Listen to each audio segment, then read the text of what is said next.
Good.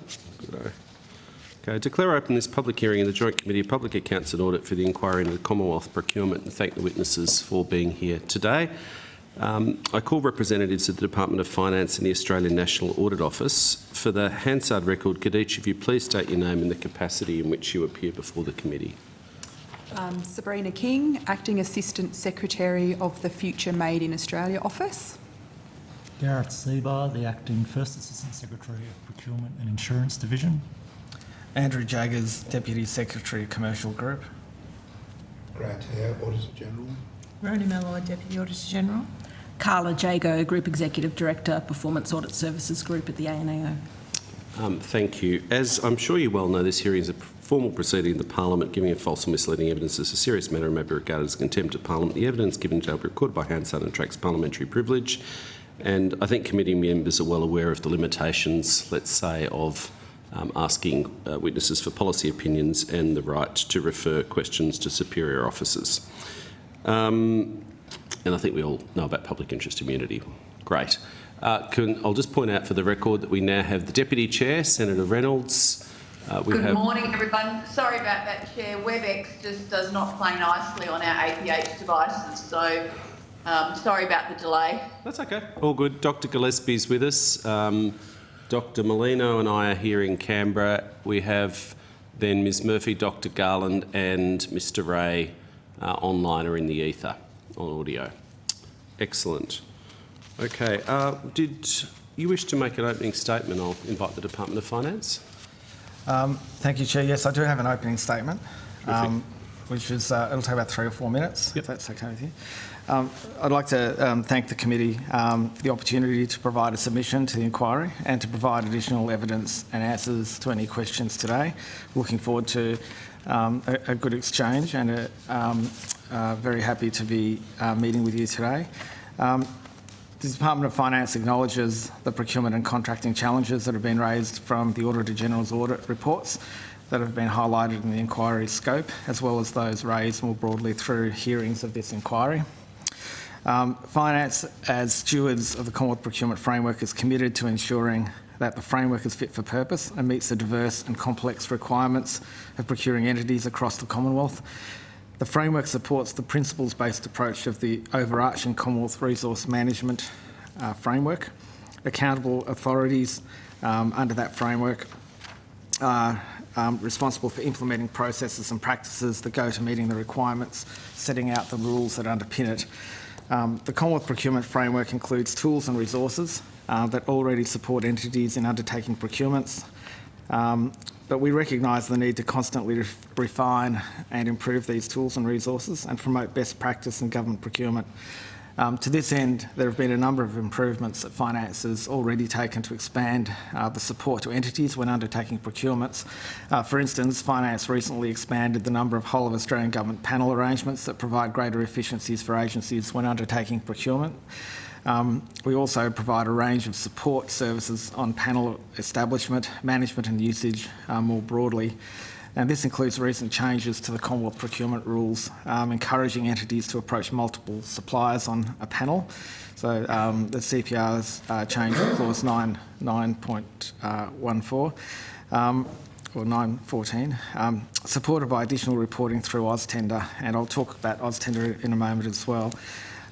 Finance works to build strong and collaborative relationships with entities subject to the framework, and since 2019 we've undertaken a targeted data-driven outreach agenda, meeting with 95 entities to provide advice, support and discuss key policy updates to relevant entities, implementation of the framework. We also have a monthly newsletter, the Procurement Bulletin, and that's distributed to over 2,000 Commonwealth officials, which share relevant notices, events and developments in public procurement. And entities are also able to seek assistance in practically applying the framework and the Commonwealth procurement rules through a dedicated support inbox as well. So in 2019, the Centre of Procurement Excellence was established and has supported entities in procuring through an annual voluntary procurement capability self-assessment survey to support entities in assessing their procurement capability as an entity, while also providing aggregate information and trends to Finance. The Centre has also promoted excellence in procurement through the annual Commonwealth Procurement Awards for Excellence. And in 2022 was the third year that those awards have run, and that's highlighted the role that procurement has to play in supporting the implementation of government policy. Since October 2021, Finance has been progressively releasing new reports through AusTender. That's the Commonwealth's online procurement information system, and those reports are available publicly, free of charge, and provide greater insights into procurement trends at both the whole of government and entity level in real time. The recently released How the Government Buys page on AusTender provides detailed information on how the government engages with suppliers, for instance, whether it's through an open or limited tender, as well as the breakdown of the proportion of procurements from standing offers, panel arrangements. So this initial launch of improved reporting also includes a what the Australian Government Buys page, allowing public users to identify trends in existing contracts over the past 10 years, including the goods and services the government procures most often, which assists suppliers when undertaking research on existing and new business opportunities. Finance is undertaking a number of pieces of work to provide additional support to procuring officials, including building procurement and contracting capability and professionalisation across the Commonwealth. We've recently established the Future Made in Australia office to support the delivery of the Buy Australian plan, an overview of which is available on our website, and we can provide further information today on. That office now includes the Centre of Procurement Excellence, which is driving a number of programs in capability uplift and professionalisation of procurement and contract management. In addition to this, Finance is implementing further analytics capability enhancements to AusTender to support transparency and competition in procurement. So, for example, we recently began leveraging data from the Australian Business Register to expand on the improved quality and consistency of supplier information, and that's going to make it easier to gather whole of government and entity level insights into who is selling to government and standardise the way we report on suppliers across entities as well. The use of panels has been a significant contributor to the Commonwealth engagement with small and medium enterprises, and Finance is currently considering enhancements to panel reporting and management systems to encourage further transparency regarding panel usage. As part of our stewardship of the Commonwealth Procurement Framework, we are committed to sharing our knowledge of the framework, both in practice and from a principle perspective. To support this, we provide resources in the form of secondments to entities where specialist expertise is needed or where there is benefit in sharing knowledge more broadly. So in the past couple of years, we've seconded staff to Defence, to Health and to Services Australia to assist with procurement matters, as well as to other entities to assist with tender evaluations and other practices and processes where they've been asked for assistance or we've been asked for assistance. So we take ethical procurement seriously as part of our stewardship role. We intend to establish a public supplier code of conduct to ensure potential suppliers as well as procurement officials and those managing contracts are clearly aware of the expectations and obligations that suppliers to government have.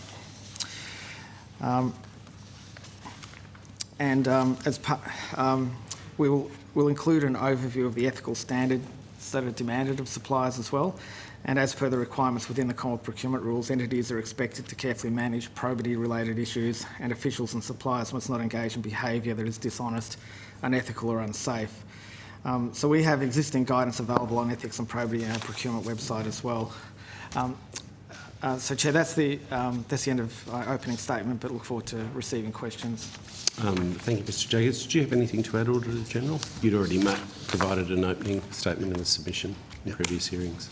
I might just start with a few sort of high-level questions and I'll hand over to the Deputy Chair. You've probably got a sense, hopefully some of your clever people have had a bit of a look at the previous hearings. We're developing some themes that we wanted to work through with you as the policy steward, if you like.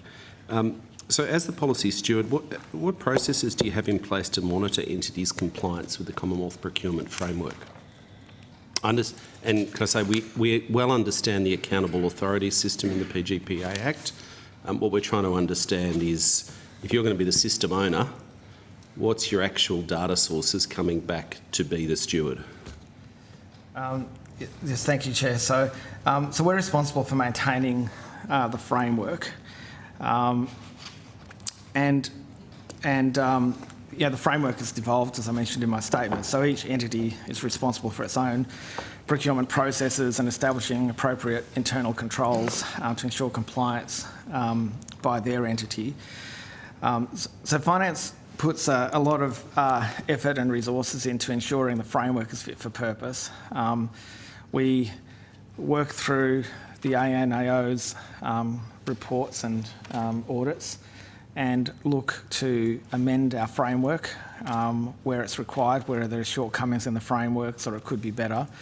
We work to educate procuring officials across the Commonwealth, and we are obviously working to really improve the transparency of data around procurement so that entities will have greater information about their own procurements through AusTender, but also that that's transparent to the public as well. So our focus is on ensuring and helping agencies get it right up front rather than compliance checking to ensure what they've done.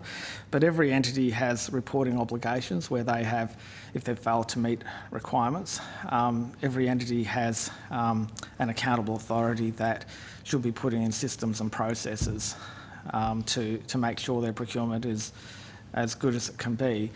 So in short, Chair, we don't have we don't run a separate audit and compliance program across the top of the framework.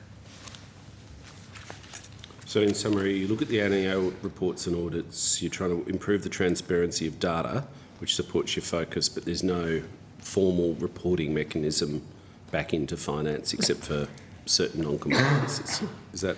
Well, the reporting requirements could be to the Minister or public reporting requirements of every entity.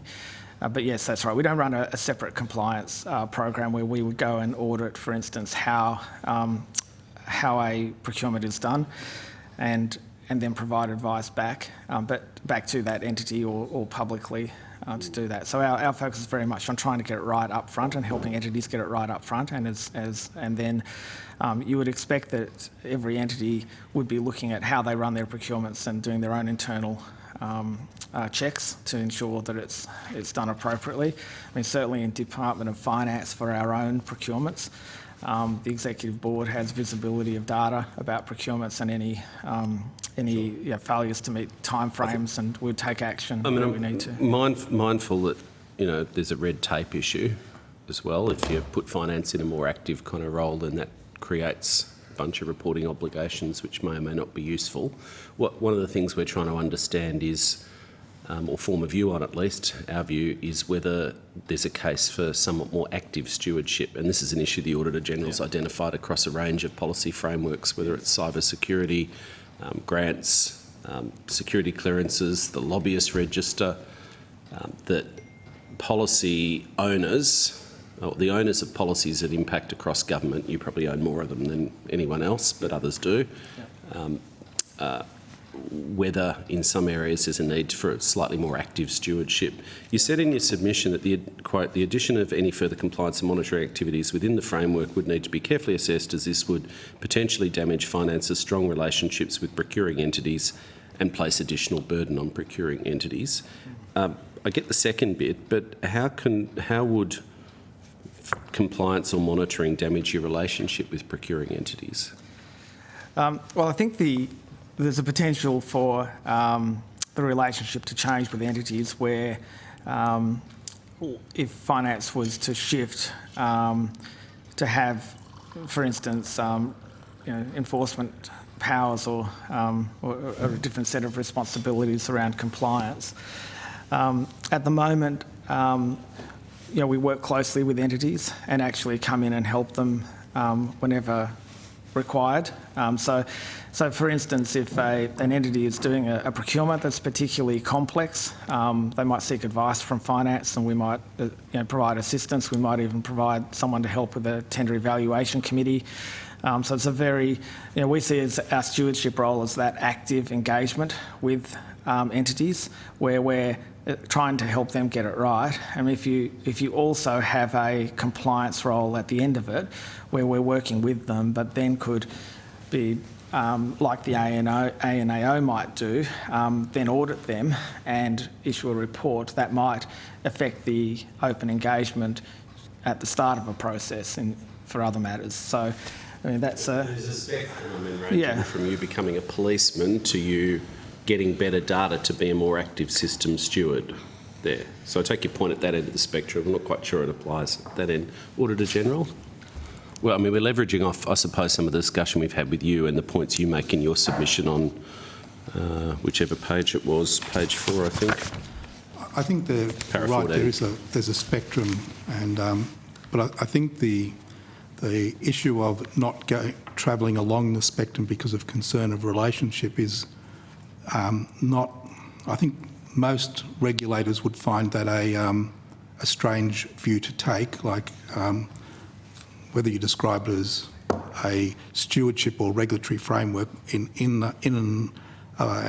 Most of the frameworks that the Commonwealth operates, where it's applied to outside of the Commonwealth, there'd be an expectation that yes, you do education, but you would have a risk-based approach to how you escalate up a regulatory route based upon the likelihood of non-compliance. And I think most of the community would be surprised if the answer was we only ever do education because we don't want to hurt the relationship. At the end of the day, you're trying to achieve the policy outcome, and in the first instance, to know whether you're achieving the policy outcome, you have to collect enough data to know whether there is compliance in the first place and what the level is in order to assess the risk.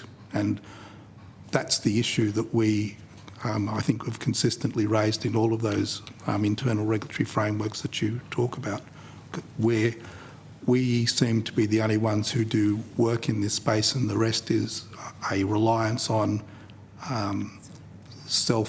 self-reporting, self-assessment without any testing of it. That's more of a general comment. We'll get to some of the themes, but I've been in the audit committee for 6.5 years. You do get to the point some days, and you must feel that in the audit office, you feel like the goldfish going around in the bowl going, oh, here we go again. Another misuse of probity audits. Oh, another complete inevaluation to score a tender, or someone just made up other criteria because they thought it was a good idea, or everyone rorted the panel for years and pretending that it was competitive when you know and I know and everyone knows that it's not competitive because you went to your mate over and over again. If you're the system steward, I think the Auditor General's point, to my mind, is well made, that if you don't know what you don't know, so how do you be an active steward if you've got no systematic reporting coming in, staying away from compliance? There used to be, before I think one of the red tape audits back in 2014, there used to be a more systematic flow of information to finance, as I recall from one of our earlier discussions. But that was got rid of because it was perceived to be red tape. That was the compliance reporting. Right. That was across all of the All of the financial laws and regs. Right. And so it was each entity was required to provide data to finance on its compliance with certain elements, including procurement, and there was reporting, and that was removed in around 2017. And we've observed in audit work that after its removal, even the internal reporting on compliance started to fall away within entities. So as a bit of a posture of if no one's watching, no one gathers the data anymore. Transparency and sunlight being the best disinfectant. We all know in the public sector, if you report on something you feel someone's watching, performance improves. I'm not trying to have a go at you, we're exploring it genuinely. So Chair, I appreciate the points that are being made, and certainly I wasn't saying that we only educate because we don't want to hurt anyone's feelings. That's not something I said. Yeah, fair. But what we did say is that we have been developing the framework, putting in place the rules, changing and updating the rules, and educating people on those rules. We've also been trying to shine a greater light on procurement as a key professional capability of the public service, and we've been doing that through things like our procurement awards, which really acknowledge where it's done well, because it's not just about highlighting where things don't go well, but Can we how professionalisation and capability, because that's one of the topics we want to touch on in a moment. Yeah, we're keen to talk to that as well. Yeah. So our framework is a devolved framework, the same as a number of other financial frameworks, and those procuring authorities will have an accountable authority that's responsible. So I'm not saying that finance can't do more and shouldn't do more. I'm just saying that under our current framework, we've put our resource capability into trying to improve procurement across the board and trying to work with entities to improve procurement across the board. And that's taken that's manifested itself in a number of different forums and different approaches that we take. But going to another stage of auditing would be perhaps a significant change in the way that we do that. So that doesn't mean that we can't change, and that as a steward in this regulatory system we can't move further down that spectrum. But that's not what we're doing at the moment. I wouldn't want to understate the importance of the information that we do collect through our engagement with entities throughout this exercise. I mean, on a compliance front, the ANAO are very helpful with their performance audits. It's also a requirement for entities to report any significant elements of non-compliance against the framework to the Finance Minister and in annual reports. But we find that when we work with entities, if they are facing problems, they will come to us in the first instance and tell us about them. And that gives us the opportunity to work with them. And we do get a strong sense from that engagement about where there is a generic issue across the public service, and we react to that. I don't know, it's not been proven that us shifting that position will necessarily result in us getting access to additional information. And we don't find ourselves in circumstances where we find that agencies are currently hiding information from us. We work collaboratively, and as a result, the CPRs, the framework and the Commonwealth procurement rules are effectively updated to address the challenges that entities are finding, in addition to those that the ANAO identify. Right. I might leave that there for the moment. There's a whole bunch of other things we can think about on a system level. We've got limited time, so we may put some of those more detailed questions on notice, because I do want to be able to make sure we get a bit of time to touch on some of the themes: panel procurement, AusTender, this broad issue of capability, and some of the probity and ethical requirement issues that we're seeing systematically. And it'd be good to hear from Ms King as well about your Buy Australia office at some point. Deputy Chair, did you want the call? Thank you, Chair. Just trying to... That's fine, we can hear you. Good. Sorry, I've resorted to my mobile phone and it's not very helpful. Look, thank you very much, and thank you also for your submission. One of the things I just wanted to explore with you is in the Auditor General's report, para 18, I think for me is probably one of the key observations, and that is often minimum compliance has the appearance of creating convenience for the entity and the provider rather than seeking the fundamental outcomes envisaged in the CPR, including value for money. And when you think that 92,000 contracts this financial year worth $80 billion of taxpayers' money, that is something that I think is one of the fundamental problems, is that the way the governance structure is set up for this as finance, as we sort of talked about, well, what is your stewardship role? And it seems that it is not enough, in my mind, to have finance as the policy steward, which is somewhat vague in terms of compliance with the rules and the policies, and the assurance on outcomes in terms of value for money for the taxpayer and also for whatever it is we're trying to procure. So I just initially want your observations, if I could, about that particular observation, is that, human nature, when people are doing compliance, if the management of the organisation doesn't take it seriously in the cultural sense and training sense, then, you know, there is a tick and flick approach to this. So I'm just wondering what your thoughts are about this observation that taxpayers clearly are not getting value for money in, you know, a large part of the $80,000 million they're investing in these contracts every year. Thank you, Deputy Chair, for the question. I mean, we would acknowledge the ANAO's comment here that compliance with the letter of the law or the procurement rules without considering how those broader outcomes achieve the outcome that the government is seeking, it would be problematic. And the ANAO has indicated they've seen examples of that, and that's hard. Sorry, can I just interrupt there? Just so you're clear, I'm not having a shot in any way at finance, because I think that it is a much broader issue. But, you know, across different ministries and across very different departments, I can assure you that the ANAO observation is absolutely right. So please don't think I'm having a shot at finance, because I'm not. So anyway, I just wanted to say that it's not, I'm not sort of putting the role of accountability at your agency.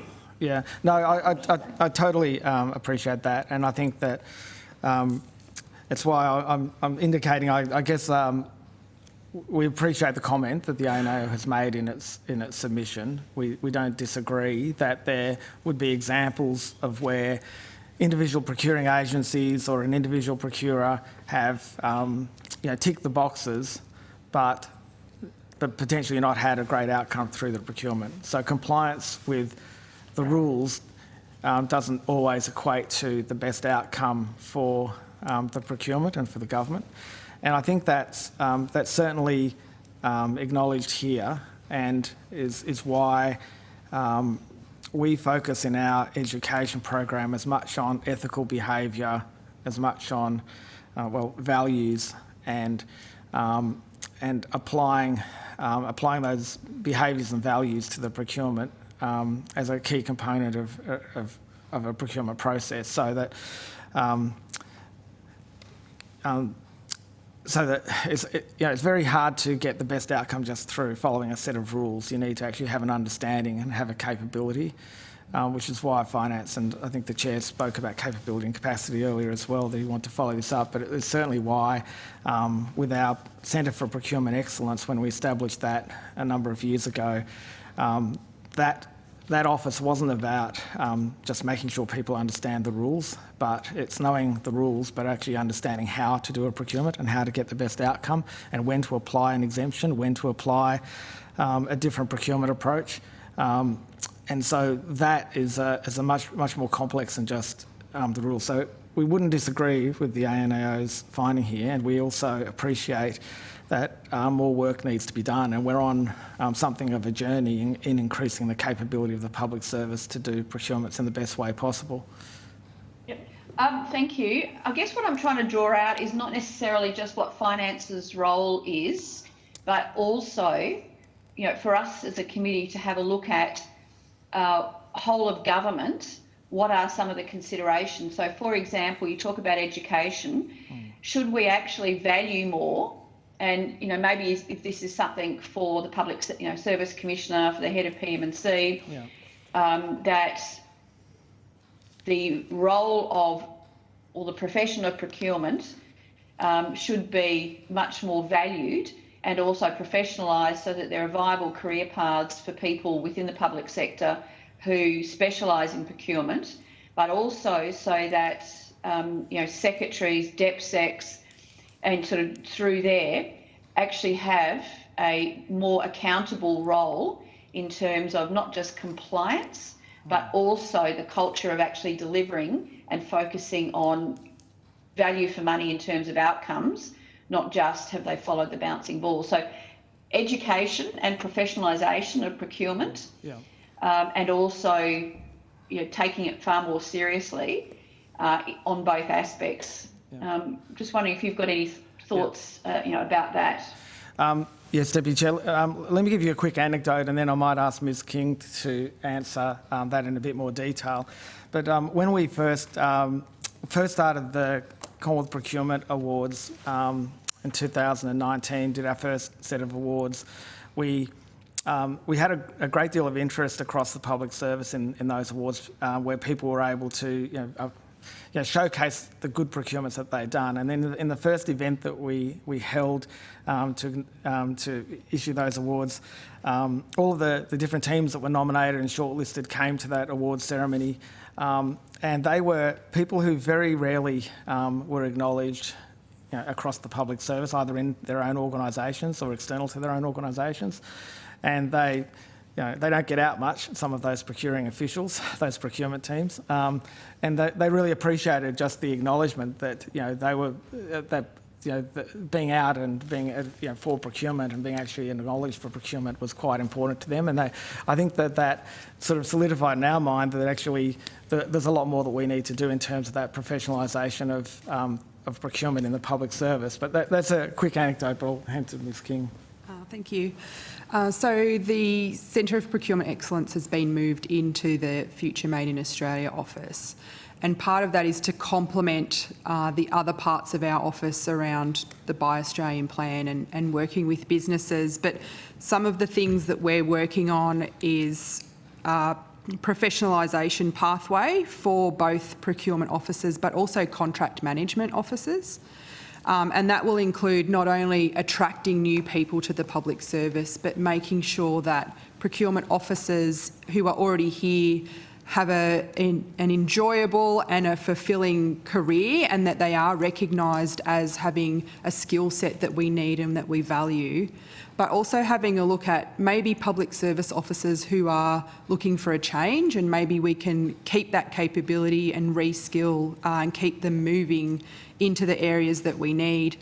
And so when we're looking at training packages, one of the things that we're developing content on is not just for those procurement officers that do it on a daily basis, but those APS officers that do it occasionally, and getting them to really think about what are they doing with public money, how are they doing it, so that it isn't just working through a checklist. And so all of that will be, how do you plan a procurement properly, and thinking about, when I'm planning a procurement, what am I really trying to achieve, and am I doing things with Indigenous businesses or for the environment or supporting industries? Training for decision makers, so when a pack comes to them, what are they looking at, how are they going through all of that, particularly demonstrating value for money, and how do you look at economic benefits and not just automatically go to price. We're also setting up a community of practice so that there's active and ongoing dialogue across the Commonwealth. People can raise, I've got this issue, has anyone dealt with this? Case studies, hey, we tried something, it went really well, you can do it too. And having that more active dialogue. But we're also looking at subcategories of that. So having small agencies talk to each other, because they have quite unique procurement challenges sometimes. Maybe a community for Indigenous procurement so that we can get more active engagement with Indigenous businesses. And we're also, we're continuing the annual awards so that we can showcase that, and supporting agencies through the capability self-assessment. Can I just jump in and just ask one clarification question? Sorry, Linda, because we're not in the room together, if that's okay. Just to be really pointed about it. So all of that sounds good, and I think you framed it as the professionalisation journey. Is procurement recognised as a specialist job role within the public sector job family?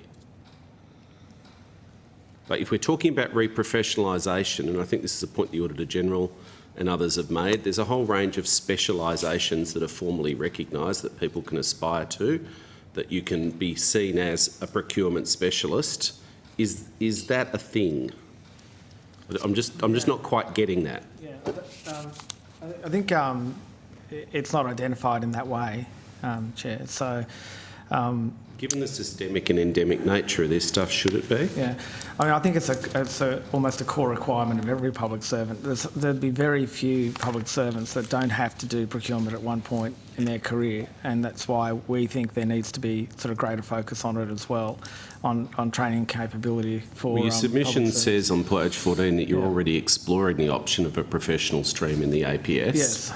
So is that where you're going, or you're not sure? No, that is where we're going, Chair. Yeah. Okay. I mean, I think you're asking, is it identified as a separate vocation now within the public service? And I don't think it's given that sort of separate level of focus at the moment. But by creating more of a professionalised stream, as described. Sorry, I just wanted to get that clearly on the record. That is where we're trying to get to. We're also trying to create what we call a community of practice around procurement as well. Got that from Ms King. Yes, thank you. okay. Auditor General, then back to Senator Reynolds. Was there anything you wanted to add? You just had that look on your face, I wasn't sure. I'd just like to make the comparison with human resource management. Every public servant needs to know about human resource management, and every leader of people undertakes human resource management, like lots of people undertake procurement. But at the centre you have a professional stream of human resource managers who are at the core of doing that, who oversee what's happening within the organisation and make sure it's compliant and there's effort put into it. You can't say the same happens in procurement, yet if you look at the financial statements of the Commonwealth, people are bigger than suppliers, but not a lot. They're the two big things that we do. Yeah, fair. And I think we've all seen there's a pattern, let's be blunt, when little agencies in particular, but even big agencies like Home Affairs, get themselves into trouble through utterly egregious behaviour and scandal or sustained pattern of muck-ups, the organisational response eventually, whether it takes them a long time and a lot of pain or they get it quickly, is to do a procurement professionalisation. That's what they all come in here saying, please, we've learnt the lesson, we've got a chief procurement officer now and we've professionalised it. So I think there's a systemic clue for us here. Sorry, Senator Reynolds. No, thank you. That was very helpful. And so just to finish off this sort of bracket of questions, Chair, just trying to think how to frame this. So even with the professionalisation, which I think is absolutely necessary, so that you do have a separate job family and that it is valued, but even then, and you have training, it becomes a bit like HR, that it's a professional skill for all professional, public servants. It hasn't changed the culture. And having worked, before politics and then, in politics, within departments and procurement and change, if you don't have your leaders who take it seriously, who understand it and who will listen to the procurement officers, then you haven't really changed much of anything. So just wondering if you could reflect on, in an ideal world, what it would look like having procurement at the heart. So procurement in terms of compliance and understanding of the rules, but leadership focus on not just compliance, but assuring the delivery of the outcomes, value for money, but delivering for the taxpayer and whoever it is being procured for. And I don't see that that's being addressed yet in any way across the public sector. Okay, I'll just invite a brief response. I'm just watching the time. We've got a lot to get through, and I know I'm the worst offender. Mr Jaggers or Ms King? Deputy Chair, I mean, that it hasn't been addressed in a systemic way, and each entity addresses it in its own way in terms of how it creates a professional stream within its department around procurement. In Department of Finance, we've created more of a centralised review function for our own procurements, so that there is a team that review procurements, and different agencies will do it differently. And I think what Ms King is indicating is that we're looking at what are the best ways of doing that to provide more guidance to agencies on how you create the right stream, how you balance the need for centralised expertise like a HR function, but don't lose the specialist knowledge and skills of line areas that have specific knowledge and requirements of the sector they might be operating in. So That's definitely an active area of work. We indicated in our submission that that's something we're looking to. We didn't provide a lot of detail in submission about that, but it's to pick up on exactly the concerns that I think that you, Deputy Chair, have just raised and the Chair has just raised, is how do you create more of a systemic approach to that issue rather than each agency doing it all itself. Yep. Thank you, Chair. I'll finish there. If we don't, I know there's a lot of questions from other committee members. If we don't get a chance to come back to me, I'd like to put on notice a question about risk, because clearly changing the APS culture to procurement is also related to risk and attitude to risk in terms of how people make decisions and are accountable for those decisions. So can I just flag that? And if we don't come back to that, I'll put something on notice. Sure, absolutely. Dr Molino? Thank you. It's following on from some of the issues that have been raised by the Deputy Chair and Chair, and I guess I just wanted to build on this idea of the professionalisation and capacity building, and I think, as has been explained well, capacity building and professionalisation will lead to greater levels of compliance and transparency and achievement of good practice. I suppose I just wanted to add the lens across this complicated many billions of dollars of procurement, that I think there are many areas where innovation in procurement could lead to very good outcomes, not just in price, but price amongst other things. And just an example of when I was in Victoria, we were purchasing whole of government fuel, petrol, through closed tender, and then we switched to a slightly more complicated auction process where there was a primary bidder and two secondary bidders, and just through that tweak to the process managed to double the discount to the government. I suppose my question in relation to innovation is, there are many experts in the world of procurement, experts in market design, in auctions. Do you see your role as a central agency, as steward, as not just building capacity in departments to be good procurers, but how do you see your role as helping departments to innovate in areas where there are, I think, significant potential gains to government from better practice? Yeah. Thank you for that question. So we do see ourselves as providing expert assistance to agencies to look at innovative approaches, which is why the Centre of Procurement Excellence, Ms King's branch, was created. But we also assist in large sort of commercial arrangements that entities are moving into, and usually that's on the basis of communication about a new procurement and them reaching out and asking for assistance, or us volunteering to provide assistance. And I think you're right that where you can really add value is in that strategic planning for a large procurement, where different options will have different results in terms of the procurement methodology and approach. So we do assist agencies on a case-by-case basis on large matters. Some large departments, like Department of Defence, have quite sophisticated sort of systems already in place and don't very often ask for finance assistance. Sometimes they will, but not that often. But often the smaller entities that are doing big things will ask for help, and that's where we try to provide some strategic assistance as well. We also, from time to time, engage with private sector commercial advisors to help develop a procurement approach and strategy and a probity plan, and so we'll help agencies with either sourcing those professionals or being involved in developing that assistance. I might see if Ms King wants to add to that. So when we're looking at developing content to uplift on planning procurements, one of the things we'll be trying to encourage is what might be the best way to do a procurement, and we can bring innovation into that. And maybe it's not going out with a request for tender straight away, but maybe it's a request for information, seeing what there is, having some competitors coming in and thinking about new solutions. I also have been talking a lot to the Department of Industry about their Business Research and Innovation Initiative and how that plays into doing government procurement, using the systems and the experience that they have to think of ways to do innovation. But I'm also hoping that through the community of practice, we can be sharing those stories about agencies that have done procurement in innovative ways and showing how it can be done and how success happens, and sharing that knowledge across the Commonwealth. Did you?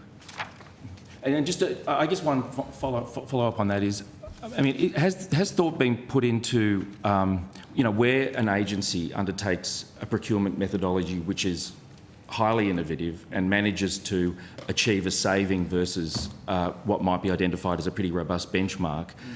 Are there any ways in which you could, for example, share that gain over time in such a way as there's incentives to undertake that kind of work? Yeah, under the procurement awards that we do every year, there is a category for innovation. And so we see a lot of those case studies coming through, and after the awards we gather information and share it back out around the Commonwealth that shows more agencies how it can be done in a successful way. We also have an outreach program where if an entity comes to us with a particular challenge that they're trying to resolve. Sorry, just to clarify, I mean in terms of their ongoing funding, like so that so that you don't just ratchet their funding down for the new. Like if they achieve a huge gain in procurement, when they come back for funding from finance, and then in the future they're going to get a lower amount of funding. I guess what I'm thinking is, are there ways you can, in a sense, share those gains with them in future budget rounds? So that's yes. Generally, no, but so no, I'm so sure. I think in some areas, procurement innovation has led to massive gains. So it generally depends, and often the way a program is set up, it might be that there's X dollars to achieve certain outcomes, and you can do more because you get better value in your procurement. That's usually what would happen. If it's a fortuitous save from one sort of one-off big thing, then that wouldn't necessarily stay with that department under the current rules. But maybe that's something to be thinking about, how you encourage innovation by incentivising. Yeah, I understand the point. Thanks. I'll hand to Dr Gillespie. Just before I do, can I just amplify and finish off one aspect of what I think Dr Bellino was talking about? In your submission, it basically says the core aim of the CPRs is achieving value for money. Which in the absence of special circumstances is expected to be achieved through, quote, competitive, open, transparent, efficient, ethical and publicly accountable processes. A contrary view on that was put to us in previous public hearings from a number of external experts, and I'll précis what I remember from December of their advice to us. They said the public sector is miles behind the private sector in too many areas in procurement. There's an obsession with process. It's like a conveyor belt of moving goods and services in and out, where cash goes out and the goods and services come in, and the CPRs embed or entrench that view because it's all about process. And you've reflected that in your submission. It's great that we've got a centre of excellence for procurement, but everything I've heard is still largely about improving the process. Can I just put that view to you and challenge you and ask you whether, if we've got a broader conception of value for money, that's too narrow a definition, and that excellence, not in every department, I mean, if you're buying, power boards and well-commodified goods and services, it is about price. But in some areas, particularly IT and defence probably do it pretty well, it's about supply chain management. In the private sector, it's about category management, product management, a much more holistic view of value for money, and the process, the bit where you sign a contract and manage that, is only a narrow part of a much broader conception of what procurement is. What do you say to those who say that your whole definition is too narrow and you're obsessed with process? I would say that process is also important. Not procurement. No disagreement, because we've got a public sector framework of accountability and transparency. And with 92,000 contracts in the last financial year on AusTender, creating a consistent approach for the Commonwealth is really important, which is why the rules exist. One of the things that we often talk to agencies about is the value for money isn't just about the lowest number in terms of price, but it's about getting the best outcome for the money. And the Commonwealth and the procurement rules around value for money have been updated and amended in a couple of ways to enable procuring officials to take into account broader outcomes as well. So, for instance, outcomes on the Australian economy, outcomes for the Australian economy, and environmental outcomes as well, sustainability outcomes as well. So there has been a broadening of that, of the definition around value for money in terms of what should be, must be taken into account when someone procures. But I appreciate the point that the Commonwealth and government procurement practices are not identical to the way the private sector might do some procurements of similar types of things. And there are, I guess, good reasons for that, with this being public money, taxpayers' money. And so, we think the rules are important. We understand that businesses can be frustrated by Commonwealth processes. It's why we created a procurement roundtable with key business leaders a couple of years ago, and ministers have now are now participating in a new forum with business leaders to better understand those frustrations. Even things like levels of insurance that's required, things that might be out of step, for instance, with how the private sector might take the same issue, and whether our procurement approach and practice under these rules is too conservative and too rules-driven. So we've certainly heard a lot of that as well, and we've been trying to update the rules where we can to take into account those frustrations and to develop better ways of doing things. But all of that's good, but it's still in the process mind, and I'm not disagreeing process is important. I'm just trying to reflect the view, which was in the private sector, be it mining, for an example, I think that was one, financial services in banks. A procurement specialist, if they're going to be truly excellent, also is a market analyst. They're looking at the supply chain. They're actively thinking, how do we engender, how do we manipulate, how do we get more or support SMEs if we want to grow them. Defence do this all the time because they see it as a sovereign capability. Yes. State governments have to do it when they're procuring rail, tram, buses. They need to manage the competition to feed enough mouths. In the IT space, it was put to us that managing the supply chain is critical because otherwise you won't get value for money because you just haven't got enough people to compete. Yeah. So I suppose I'll just put that back to you and you can take it as a point to think about. Yes. Yeah. But nothing that we've heard so far addresses that broader conception.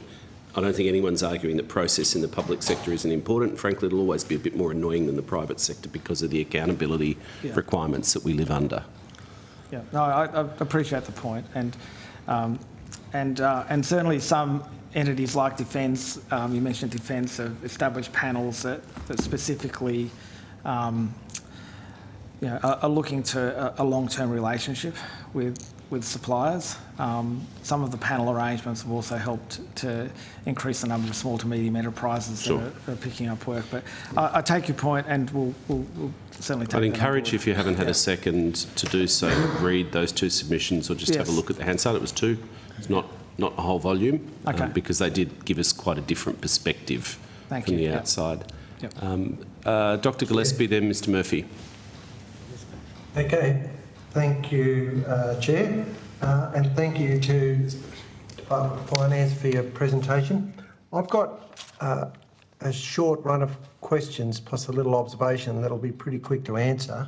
But the comment first of all is I'm so pleased I've heard sentences and phrases that were so different from what met me as a first-term parliamentarian when we met with finance about procurement rules, that you can see it's a different paradigm when you're purchasing on behalf of a government entity rather than how private enterprise, like business to business, they go on quality of product and just the bottom line price, whereas governments, your purchases have huge ramifications if they're Australian domiciled manufacturing. And with that in mind, do you differentiate between Australian manufacturing companies where the manufacturing is actually domiciled onshore versus an Australian ABN company, like it's registered in Australia and pays tax in Australia, but they import manufactured product? And that's the first question, because heaps of contracts go to Australian companies that got an office here, but they just bring in manufactured products. So where our federal government procurement is supporting actual manufacturing in Indonesia, or dare I say it, China, or India, which is great for them, but it'd be better if we had it. The next thing is on that line. Do you differentiate, or I get the impression you do now, but do you put a value on the return payments to the Federal Treasury and to State Treasury when you work out the value for money paradigm? So if it's Australian domiciled, there's employment, GST, income tax payments. Even local governments gets a slight of the action if the industrial area's got more companies setting up industries in their towns. Is that a dollar formula that you use? And the other thing is, in a similar vein, the Indigenous Advancement Strategy, we are now supporting hundreds of Indigenous enterprises, and we don't set the same high bar for them, or it's money that's just pigeonholed just for Indigenous businesses. I know I've got companies that have huge tenders in America successfully, but they got their start through a special program earmarked for small companies. And in Australia, a lot of small companies who tender are seen by the procurement agencies as what's called high risk. So they never get a look in. And when you go to tier one contractors or the primes, you always get a price that can be double or triple. And it's often a case of bringing in manufactured stuff from overseas. So they're all along the same line. And do you realise that the workplace health and safety requirements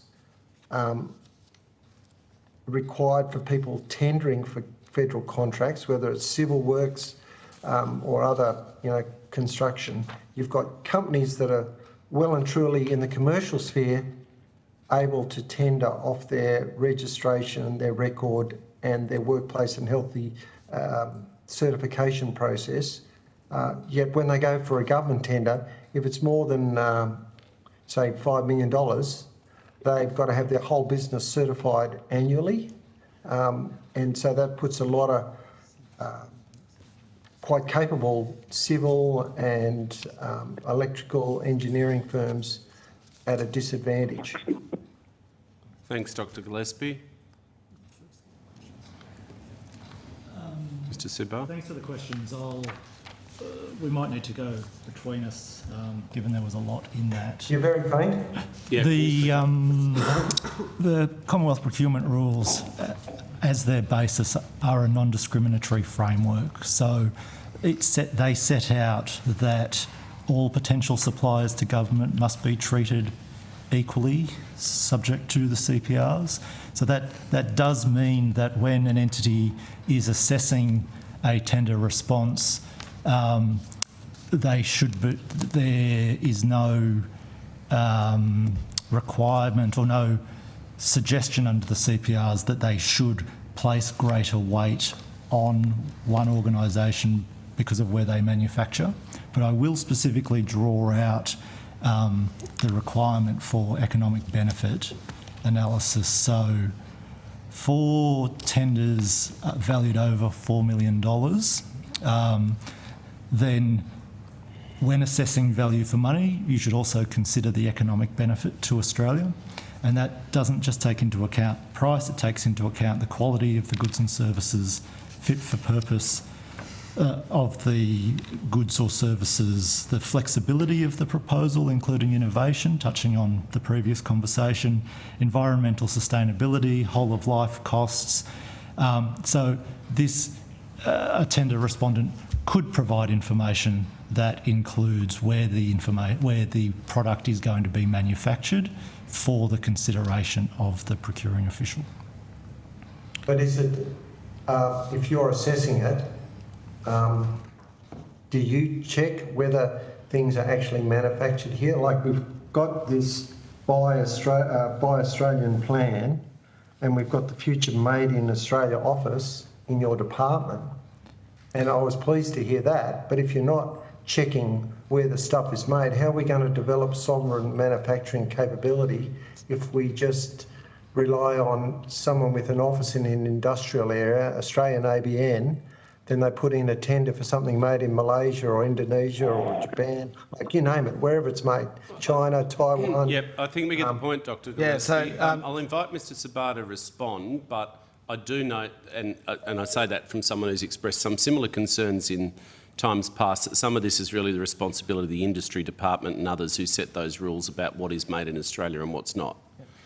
So, Dr. Gillespie, maybe if I can just make a couple of very quick points. So, as Mr. Seabar said, the country of origin of something, or where that company is located or originates from, we can't discriminate on that basis. But for procurements that are above $4 million, a procuring official has to consider, is required to consider, the benefit, economic benefit to the Australian economy. And the kind of things that a procuring official would look at are things like whether there are skills and training that benefit Australian communities. Does it employ workers in Australia? Are they paying taxes in Australia? Are they using small to medium enterprises in developing goods and services? Will it develop Australian industry capabilities or industrial capacity? So whilst the location of the provider that might have tendered for a contract in this space is non-discriminatory, procuring officials are required to look at the economic benefit to the Australian economy, and they're the kind of things that they would look at, and they could look at other things as well. Right. Well, that's good. The more they consider that and weight that, the better. But thanks very much. Thank you. Ms Murphy. Thank you very much. My questions flow a little bit from some of the questions the Chair was asking at the start about finance's role in terms of compliance, versus education and being a regulator. And it brought to my mind a hearing that we had at the end of last year with Home Affairs and the Auditor General about his report about a procurement or a contract extension that Home Affairs entered into, which I'm sure you're familiar with Surveillance Australia, where, in broad terms, it was just before a report highlighting deficiencies from the Auditor General was about to come down. It was extended for 2 terms of Parliament to the value of about $1 billion, with Home Affairs clearly being aware that there were not insignificant, I should say, issues of non-compliance from the provider for those surveillance services. So what role does finance now have, or what have you done with Home Affairs about how that came about, what issues existed in Home Affairs that allow that came about, whether that's an appropriate extension of a contract? I'll start with that. So with a performance audit that the ANAO has done and made a number of recommendations, I mean, it's for Home Affairs clearly to implement or to consider the recommendations of the ANAO. I'm not off the top of my head aware of what their response was to all of those recommendations, but presumably that was a matter for Home Affairs. But we would consider the outcomes of that report as well for whether there needs to be changes to our framework or advice or education across the public service. We don't necessarily have a role in taking any additional action against Home Affairs or in relation to that report. Certainly their accountable authority has an obligation to respond to the Auditor General's report. Yep, sorry. I apologise for interrupting you, but my question is not really about the issues raised in the report. The question is about what actually occurred just before the report was made public, which is the extension of the contract without going to tender for 2 terms of parliament worth $1 billion, knowing that the issues that were in the report were going to be reported.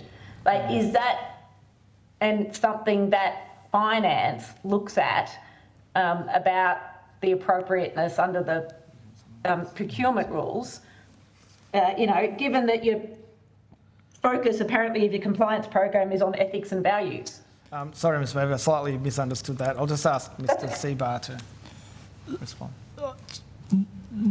I wasn't going to answer specifically in regard to ethics and values, so if that's the focus of your question, we can come back to that. What we recognise and share the ANAO's general concern that there may be entities out there that make use of extensions and contract variations which result in extended timeframes or increased costs to the Commonwealth for those contracts.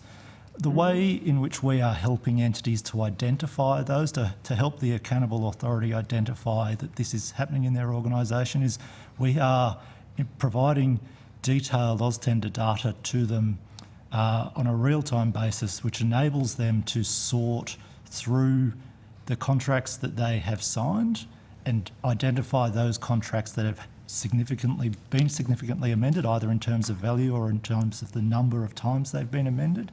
And entities are finding that information useful because they can then go and interrogate the relevant areas of their department to say, why is this happening? Is there a valid reason for it to happen? Because there can be valid reasons for why there are extensions or variations.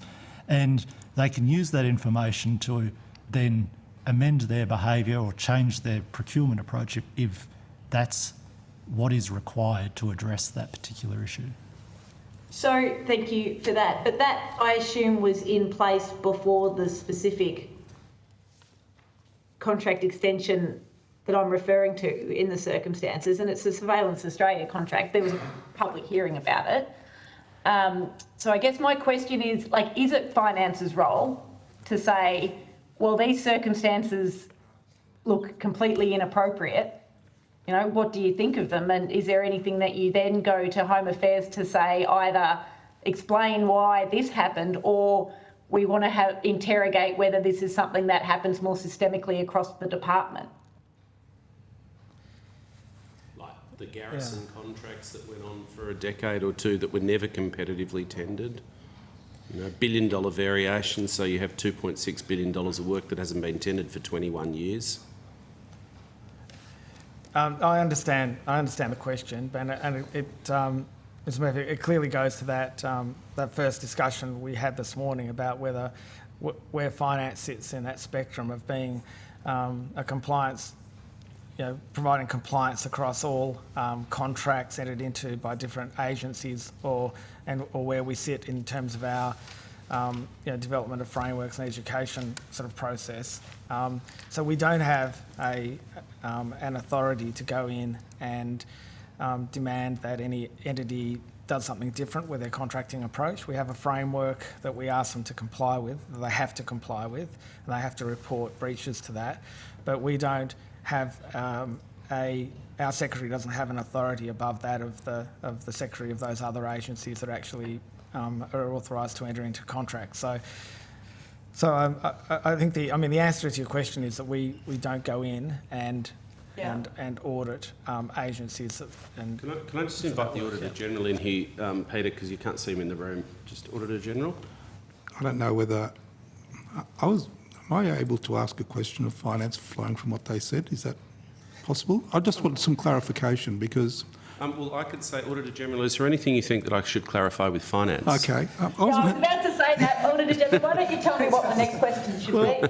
So we'll put out our new AusTender for Information report this afternoon, and it goes to some of the extent to which variations occur, and that goes to the information that finance was saying is available through AusTender on that. But I was wondering whether it might be worthwhile the committee getting a clarification on the comment that agencies use that information, that is, they look at the information on variations, undertake an assessment and determine whether they're comfortable with it, whether finance knows that that's happened or assumes that it happens. Because part of the point that we're making about whether the oversight is appropriate doesn't go to auditing, but it also goes to the assurance you have that agencies actually use the data that finance collects, or the Commonwealth knows that entities are actually actively managing and looking at what's going on. So that's a sort of... No, I mean, yes, I think that's a very good point. Would you like to respond to that? As I mentioned previously, we have an outreach program which we meet with entities on a regular basis. That involves multiple areas of the division that have procurement responsibility, talking to entities. That has included providing advice to entities around how they can use their AusTender data more effectively.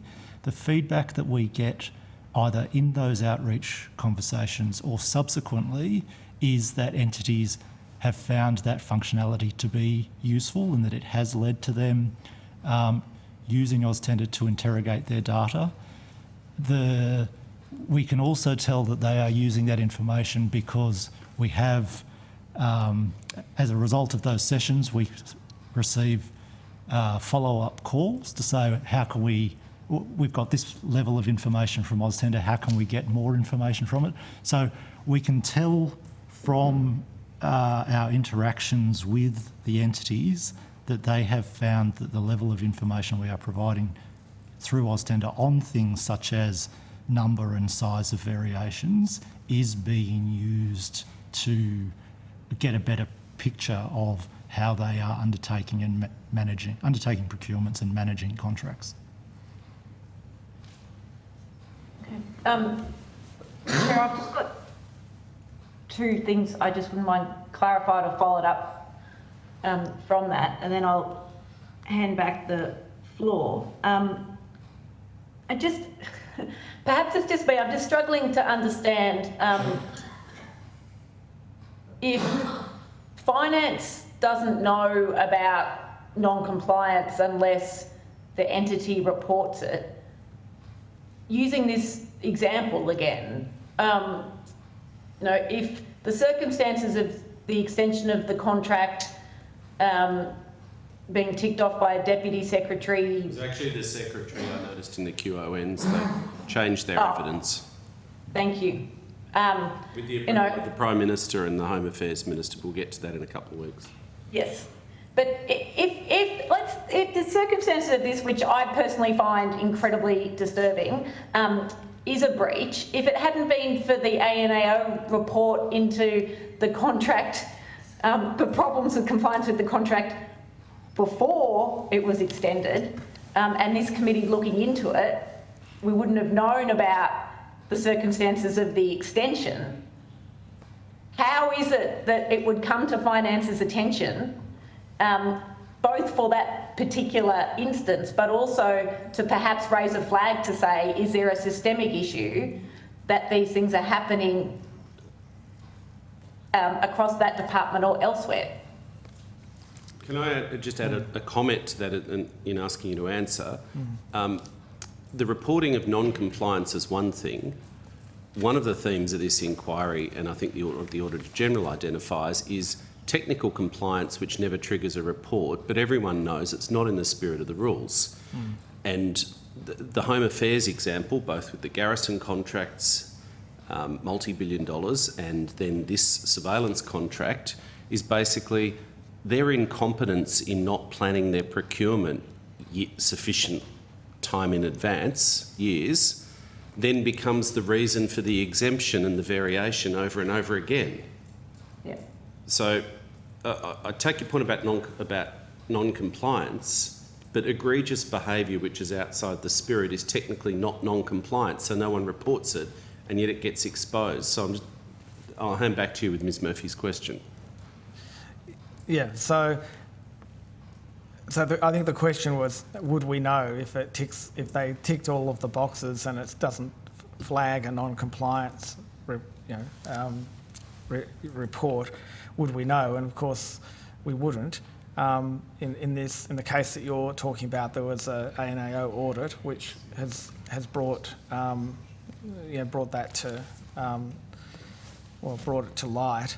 But that's not something, we don't go in and look at Home Affairs procurements to determine whether we think they've done the right thing in the way that they've done it after the fact on their procurements. I mean, that's not what we currently do. It's not what we're empowered to do. But are you empowered? And the chair raised something that was my next point that I wanted to ask you about and finish on. One of the issues that was clear in that, and as he points out, the garrison contract and other things, is a failure to prepare for the expiration of a contract, particularly in circumstances when that service has to keep being provided. And that, has led to some of the issues that arose with this contract. Given that that's been flagged, is Department of Finance then empowered to say, well, this is something that we need to look at in this department clearly, but perhaps more broadly to see if there is a systemic issue that arises?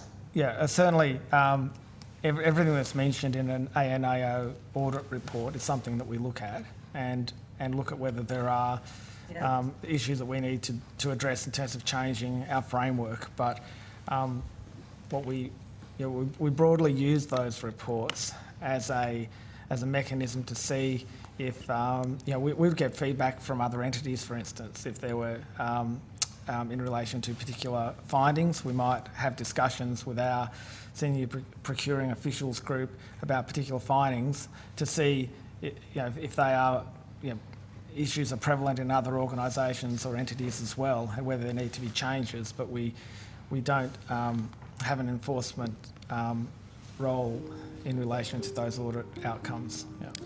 Not in response to that specific audit, but we do recognise that the regular extension and variation of contracts is not always best practice.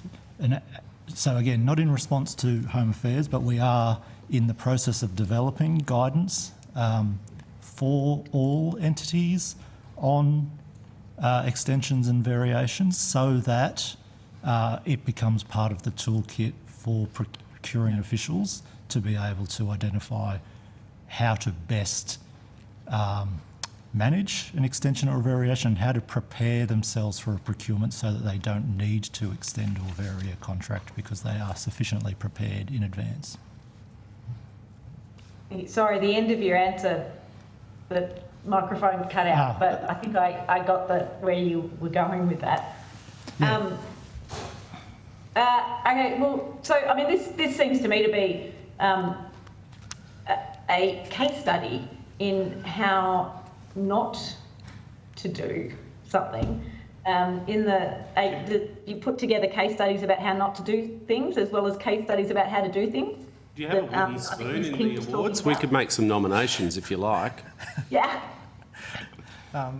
That's an innovative idea, but we don't have a wooden spoon award. There's no Razzies for the procurement process, but and I see the point. I get that. Although it would be funny Razzies, but to take seriously, maybe there should be. Yeah, I mean, to take it seriously, I think that is the purpose of the ANAO performance audit, that it does actually provide a case study that everyone then looks at. So, when the audit report is made available, it certainly gets discussion amongst procuring officials, and so in a sense the case studies are developed and delivered by the ANAO from time to time under those performance audits.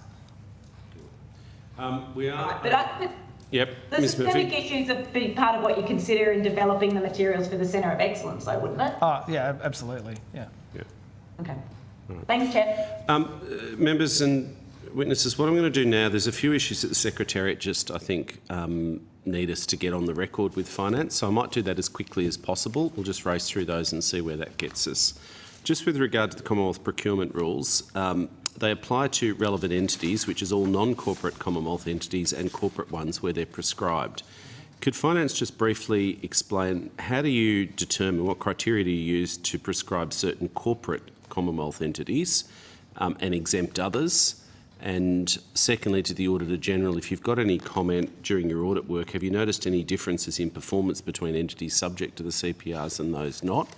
Obviously, where we're going with this is to muse on whether the onus should be reversed and why should the CPRs not apply to all Commonwealth entities unless exempted. So I'll just put those for the basis of efficiency on the table.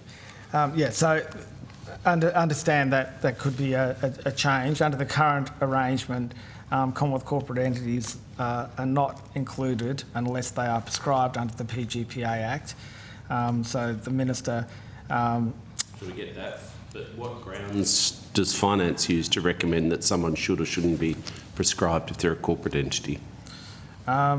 Most of the corporate entities that have been prescribed have been as a result of arrangements in free trade agreements that those entities would be in the Commonwealth procurement framework. There isn't a set of criteria that is applied. It's a determination of the Minister on the basis of advice, but there isn't a set of criteria that if so you it's case need... by case the vibe of the thing unless there's another driver. It's case by case that the Minister would determine whether or not to prescribe it a Commonwealth entity. We've obviously seen this in the ANAO's submission. I can say at committee is something we need to take a closer look at, and we will be taking a closer look at whether that balance of CCEs that are not in and those that are in is right, and whether they're... I've telegraphed, I think it's one of the issues the committee will consider. Yes, okay. Should we recommend reversing the onus that everyone should be in unless there's a good reason for them not to be? Auditor General, do you have any comment on that? We can't see the rationale as we put out in the submission. With respect to your comment about do we see a difference, it's hard to comment there because a number of the corporate entities that we've audited pick up the CPRs as better practices. The CPR suggests that they could, and some don't. And I haven't really looked to see whether there's a difference between the two. So I can't really make a comment there. Okay. Paragraph 2.6 of the CPRs, which we hear a lot about in audit reports over time, contains a number of exemptions from the rules which the entity's accountable authority can use, one of which we've seen in, I think, the DFAT inquiry was to be necessary for the maintenance or restoration of international peace and security, to protect human health, protection of essential security interests, or to protect national treasures of artistic, historic and archaeological value. Home Affairs hang quite a bit on that, as did DFAT, for example, with procurement of PPE, repatriation flights and so on. One of the issues which seems to emerge is some agencies have the view that once they've triggered that, then value for money no longer applies. And that's, I think, an issue which the Auditor General's identified, that even if an exemption is obtained or approved under 2.6, then the core rules of achieving value for money and transparent and accountable procurements, even in a modified form, continue to apply. Finance, can you just state, is that a correct understanding, and what are your expectations for entities undertaking procurements under one of the 2.6 exemptions?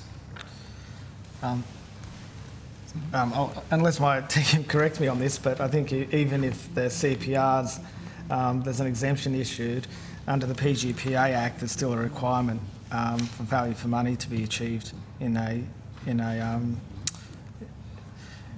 procurement process. And does finance give any specific guidance to assist entities in applying the 2.6 exemptions? I might just check with the team. Because it's an issue we keep hearing about.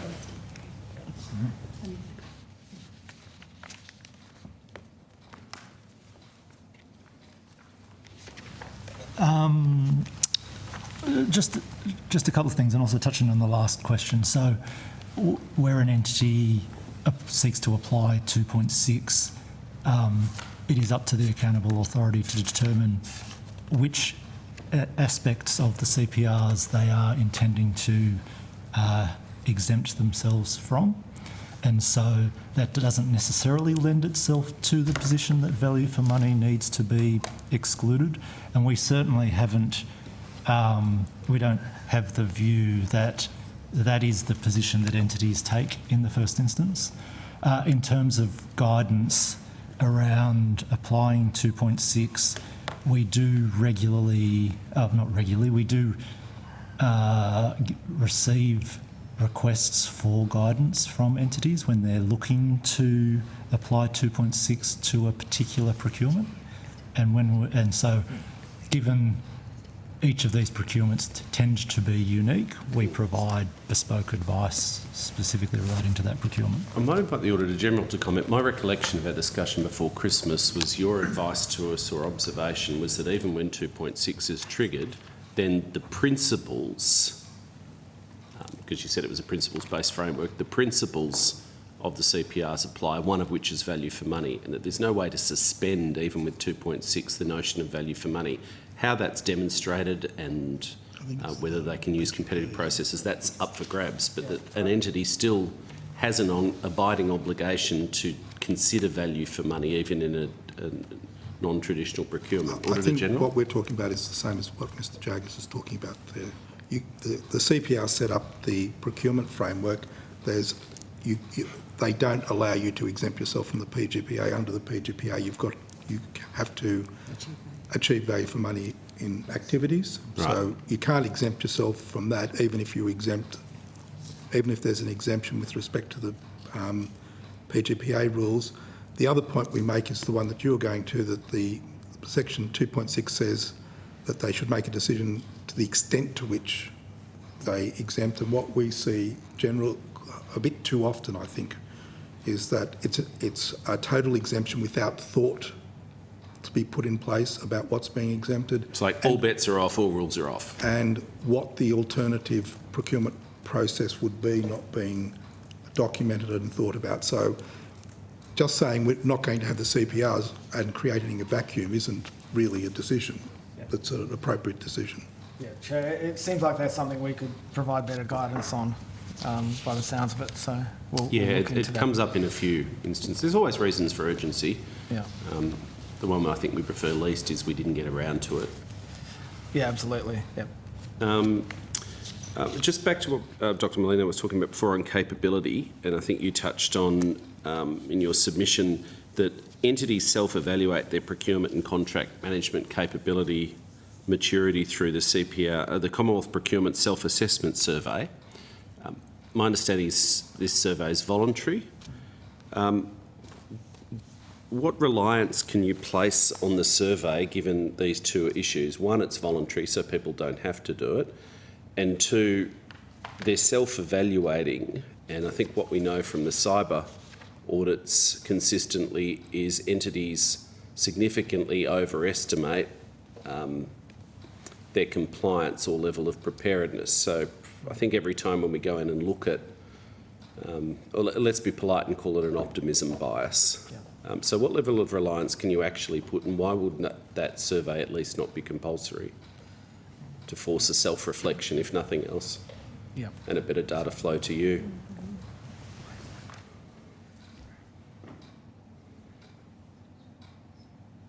Sorry, Chair, if you just give us... That's okay. We'll just check.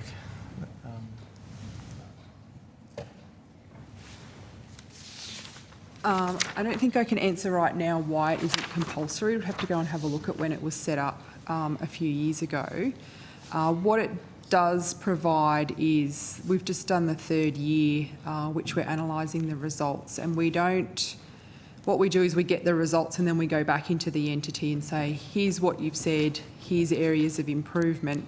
I guess it's just one part of the toolkit for agencies to have a look at where they might be tracking and where they're going, but we can put that together with the ANAO audit reports and have that as a checks and balances as well about where they're going. We might have to come back with a little bit more detail on the survey, if that's okay with you. Okay, you can take that on notice. Panel procurement. Your submission, and you touched on this in your opening remarks, said that you're investigating ways to further increase transparency of panel procurements, including collecting the number of suppliers invited to submit quotes for a procurement. Is that available on AusTender yet, or can you give us an update on where you're at with that? It isn't available yet. The exact timing of when that particular change to the data that we collect from entities is still under consideration. And just very quickly to give you an understanding, making a change to AusTender reporting requirements impacts on a very large number of entities across the Commonwealth, and they have to implement system changes both in terms of their personnel and their ICT in order to make that happen. So we batch up changes to the CPRs. It's an iceberg. Yeah, and essentially at this point in time, we don't have a sufficient weight of changes that we feel justifies. So that is within the queue of the next batch. So there's a commitment to do it, but you're waiting for enough of a batch, both for people's system changes and the IT and all that kind of stuff. That's correct. If sole source panel procurements are excluded from open tender procurement rates, what will be the proportion of open procurement versus closed or limited procurement? I think I'll need to take that on notice. We'll have to take it on notice.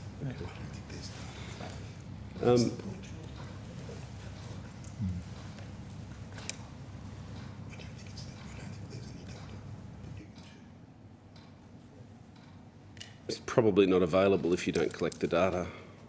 Is that a reasonable guess at an answer? I'll have to take it on notice because right. I might put a couple of other related things on notice there. The ANAO noted in its submission that it, I quote, remains common for a relatively small proportion of suppliers on a panel to be awarded the majority of contract value when the panel is accessed. And National Advisory, a consultancy, also told us when they appeared that there was an unprecedented concentration of procurement contracts flowing to just one or two suppliers off panels. What's Finance's view on market concentration that occurs in panel arrangements, and have you got any other observations for us, given your system stewardship role, as to how we can better ensure that panels are not inadvertently constraining competition? Did you want to talk about I might just quickly start on this one. So under the Buy Australian plan, one of the points is about making it easier for small businesses to participate. And one of the activities we're doing under that is we're having a look at panels across the Commonwealth, seeing how many there are, how they're used, what they're being used for, what are the services are, in the hope that we can have a look at streamlining those, getting them to be used better, both by panel owners who are managing them properly, but also by procurement officers in understanding how you get, better prices, better value for money if you use them appropriately. So I'll start with that. There are a lot of panels across the Commonwealth, and some of them are quite small and specific to certain goods, and some are very large and have sort of hundreds of suppliers on them. We've been working on a management advisory services panel that collapses a number of panels across the Commonwealth into sort of a single panel, and so we obviously would be monitoring that very carefully to see how that's used, and we'll get better data on how that's used. There are different outcomes with different entities in terms of their panels, and some of them, as I said, are very small and just have a couple of suppliers on them, and some are very large. So it's, I think you're... Yeah. Sorry. No, go ahead, Chair. Sorry. I think the concern, if I could try to boil it down is twofold. One, that we've received evidence that panels become a club. Yeah. And the club's only open for membership infrequently. And if you're not in the club, you're not getting any work. So it doesn't allow for innovation. There's no default presumption that panels should be either refreshed periodically, say annually, or at least every 2 years, or preferably that people can't apply to join a panel. Yeah. Because I think conceptually the view we were exploring of panels is that they lower the transaction costs and risk of procurement because it's almost a pre-accreditation. You've done a bit of due diligence. You've filtered for capability and references and rates and so on. But that they're not supposed to diminish competition. So there's the club aspect. Yeah. I invite you to comment on that, whether finance has expectations about how long panels should be around for and whether we should have more mandatory presumptions that they can be refreshed periodically. The second is the issue that we've touched on here, that once you're in the club, all the work goes to one or two members. Yeah. I mean, certainly for the panels that finance has, we look to refresh them and look to create panels that can be updated with new entrants that can come onto the panels over time. But I think that observation that they can become clubs that the same providers tend to get used a lot in particular entities is a real concern, and it does happen that there are panels with 100 people on it and the same companies keep getting asked to tender rather than going to an open market process. So it is something that we're conscious of. It's feedback that we've received from some of the providers who are on finance's own panels, that they've done the work to get on the panel, but then they've heard nothing for a period of time. So I think this is a real concern and one that we have to kind of think through how we address. We haven't put out sort of an expectation around how often panels should be sort of renewed and how they should use it. I mean, certainly from our own perspective, when we use panels, we try to not go to the same people on those panels. You really need to be looking at who are the best entities on that panel and the capability against the job that you need. But certainly acknowledge the view that there can be a perception that these panels are set up and only a couple of entities are getting work off it. I mean, the other point I'd say is that the panels have been successful at getting more small to medium enterprises work through Australian government entities because they've...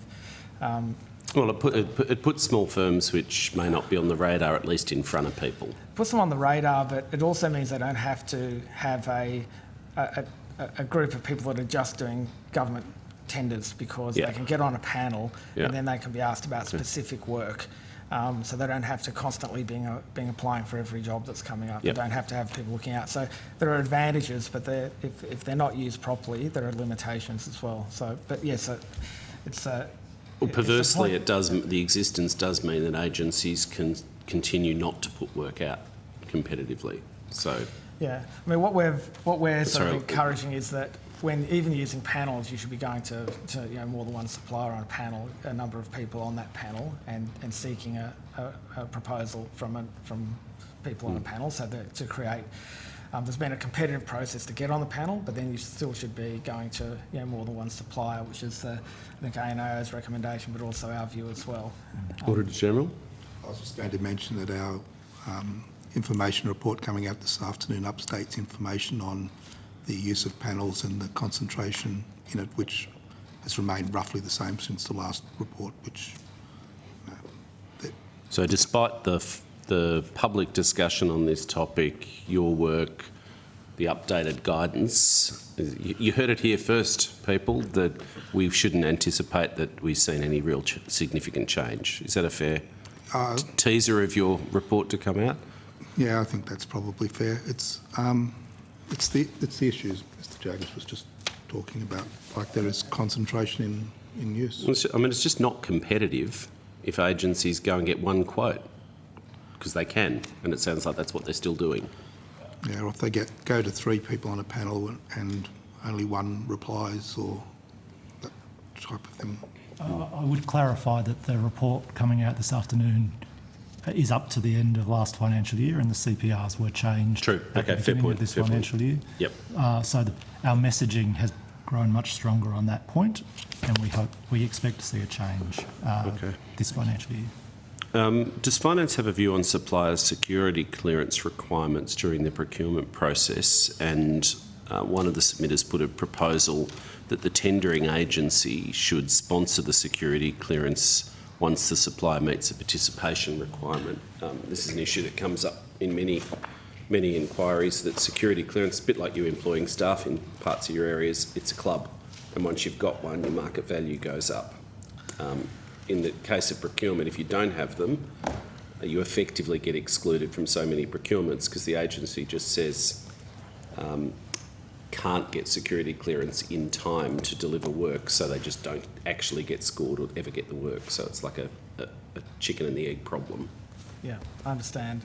I don't think we've got a view on this. I can take that on notice. We can have a look into it. Can you have a look at the submission as well? And, you know, I'm sure the last thing the Department of Defence would want us to load on is more security clearances.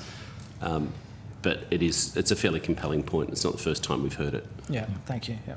Auditor General, do you have anything else to add? All right. I think Oz Tender you've touched on. I think we'll put the rest of those on notice.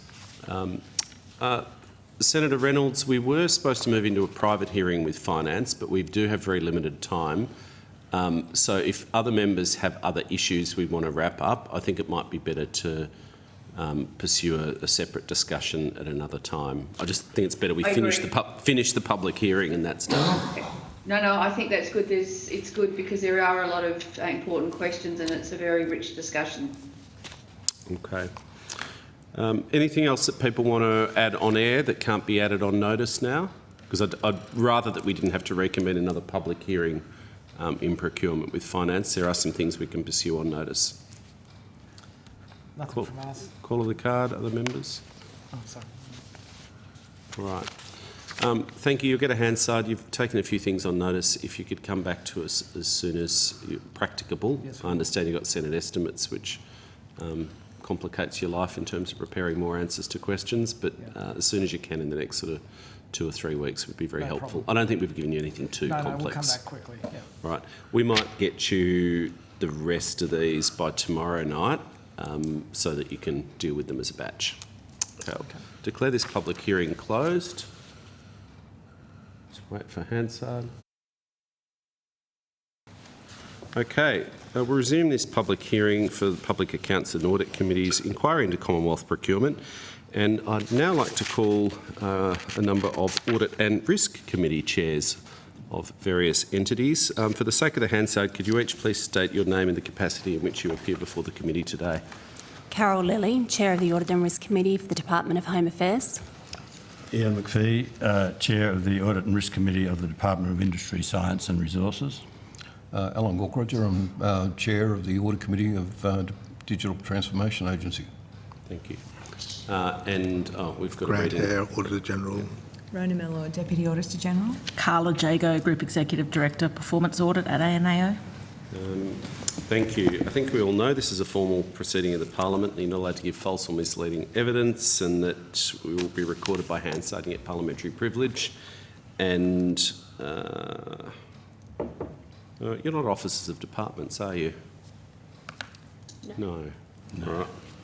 Good. Done. Did you want to make an opening statement, Ms Lilly? Yes, thank you. We thought it would be useful to provide an outline of Audit and Risk Committees, the role and functions of those committees, and the role of the Chair of the Audit and Risk Committee. It's obviously relevant to each of the entities that we're representing today. It is a requirement under the Public Governance, Performance and Accountability Act, the PGPA, to have an Audit and Risk Committee.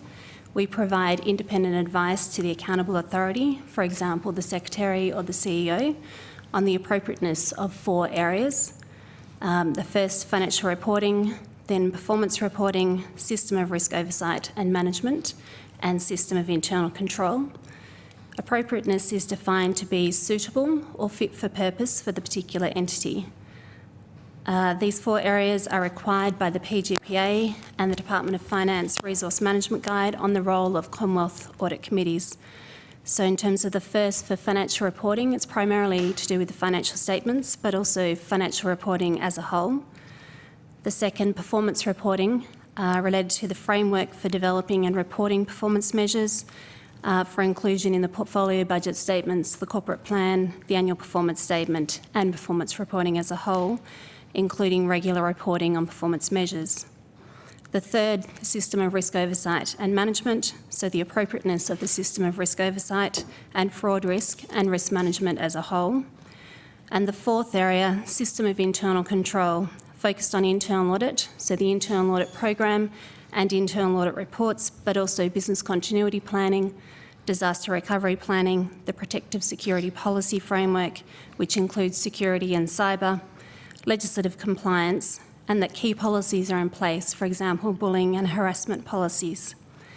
We also monitor the implementation of agreed recommendations from internal audit, from the ANAO through their financial statements and performance audits and audits of the annual performance statement, and the JCPAA or other relevant external reviews. For larger entities, it is common practice to also have subcommittees that assist the Audit and Risk Committee. So, for example, in the oversight of the financial statement preparation and the ANAO's financial statement audit, or with the preparation and reporting for the annual performance statement and the ANAO's audit of the annual performance statement. This allows greater time for these activities and the discussions. Audit and Risk Committees usually meet 4 to 5 times a year and generally have a detailed forward work plan that supplements the Charter to ensure that we cover off on our Charter requirements as determined by the relevant accountable authority. The number and length of meetings for audit committees depends on the size and complexity of the entity. The Chair is responsible for committee agendas, work plans and deliverables. The Chair also sets the tone for the committee, facilitates discussion and maintains relationships with the accountable authority, the executive and other stakeholders, including the ANAO. After each meeting, the Chair communicates matters of special interest from the meeting to the accountable authority. This can take the form of a minute or letter and/or meeting with the accountable authority. The Chair can also directly contact the accountable authority at any time, for example, if there is a matter of significance that needs to be brought to their attention. A few other points noted in the Department of Finance Resource Management Guide on Audit Committees, RMG 202, that are relevant. Committees need appropriate qualifications, knowledge, skills and experience. This includes making sure we have a mix of skills amongst the members. Committees need a good understanding of the operating environment and the risks faced by the entity. As we are independent members, we seek advice, ask questions and receive briefings. Committees have no managerial responsibility and do not make management decisions. Our role is to provide independent advice to the accountable authority. Thank you. Thank you. Mr McPhee? Nothing further, Chair. Thank you. Nothing further. Okay. One of the reasons, I think, and I'll hand over to the Deputy Chair to start the questioning, one of the reasons that we wanted to have this discussion is partly to demystify perhaps what you do, and that from time to time over many hearings we ask the Auditor General or the agency when we're, particularly perhaps when we're incredulous at more egregious behaviour or incidents, well, why didn't the Internal Audit Committee pick this up? What do they do? So thank you for that brief introduction. I might hand over to the Deputy Chair to start the questioning. Deputy Chair? Thank you, and thank you very much for appearing today and also for that very helpful opening statement. I'd like to ask all of you on how you actually see risk and how do you convey risk and manage and report on risk. Obviously, in organisations, there's a lot of different ways. Sometimes it's quite strategic, sometimes it's quite tactical. And I'm just wondering how you would describe the risk that you're auditing and managing and reporting on.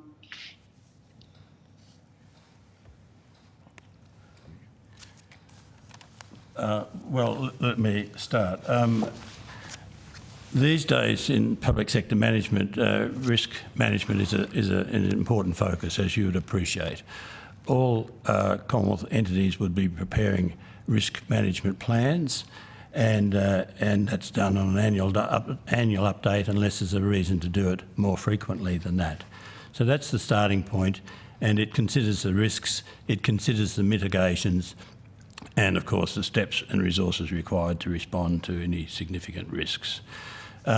That's one of the features that Carol Lilly mentioned in terms of the committee providing advice to the Secretary or the CEO, is in terms of the agency's risk oversight and management. So it's an important factor, the point that you're making. And I guess the committees are very conscious of the responsibilities that secretaries and CEOs have in their day-to-day operations management of their departments or agencies. And so we do our very best to make sure they have sound management approaches. We draw out questions on risk in our discussions, and we seek to understand how the department passes on lessons.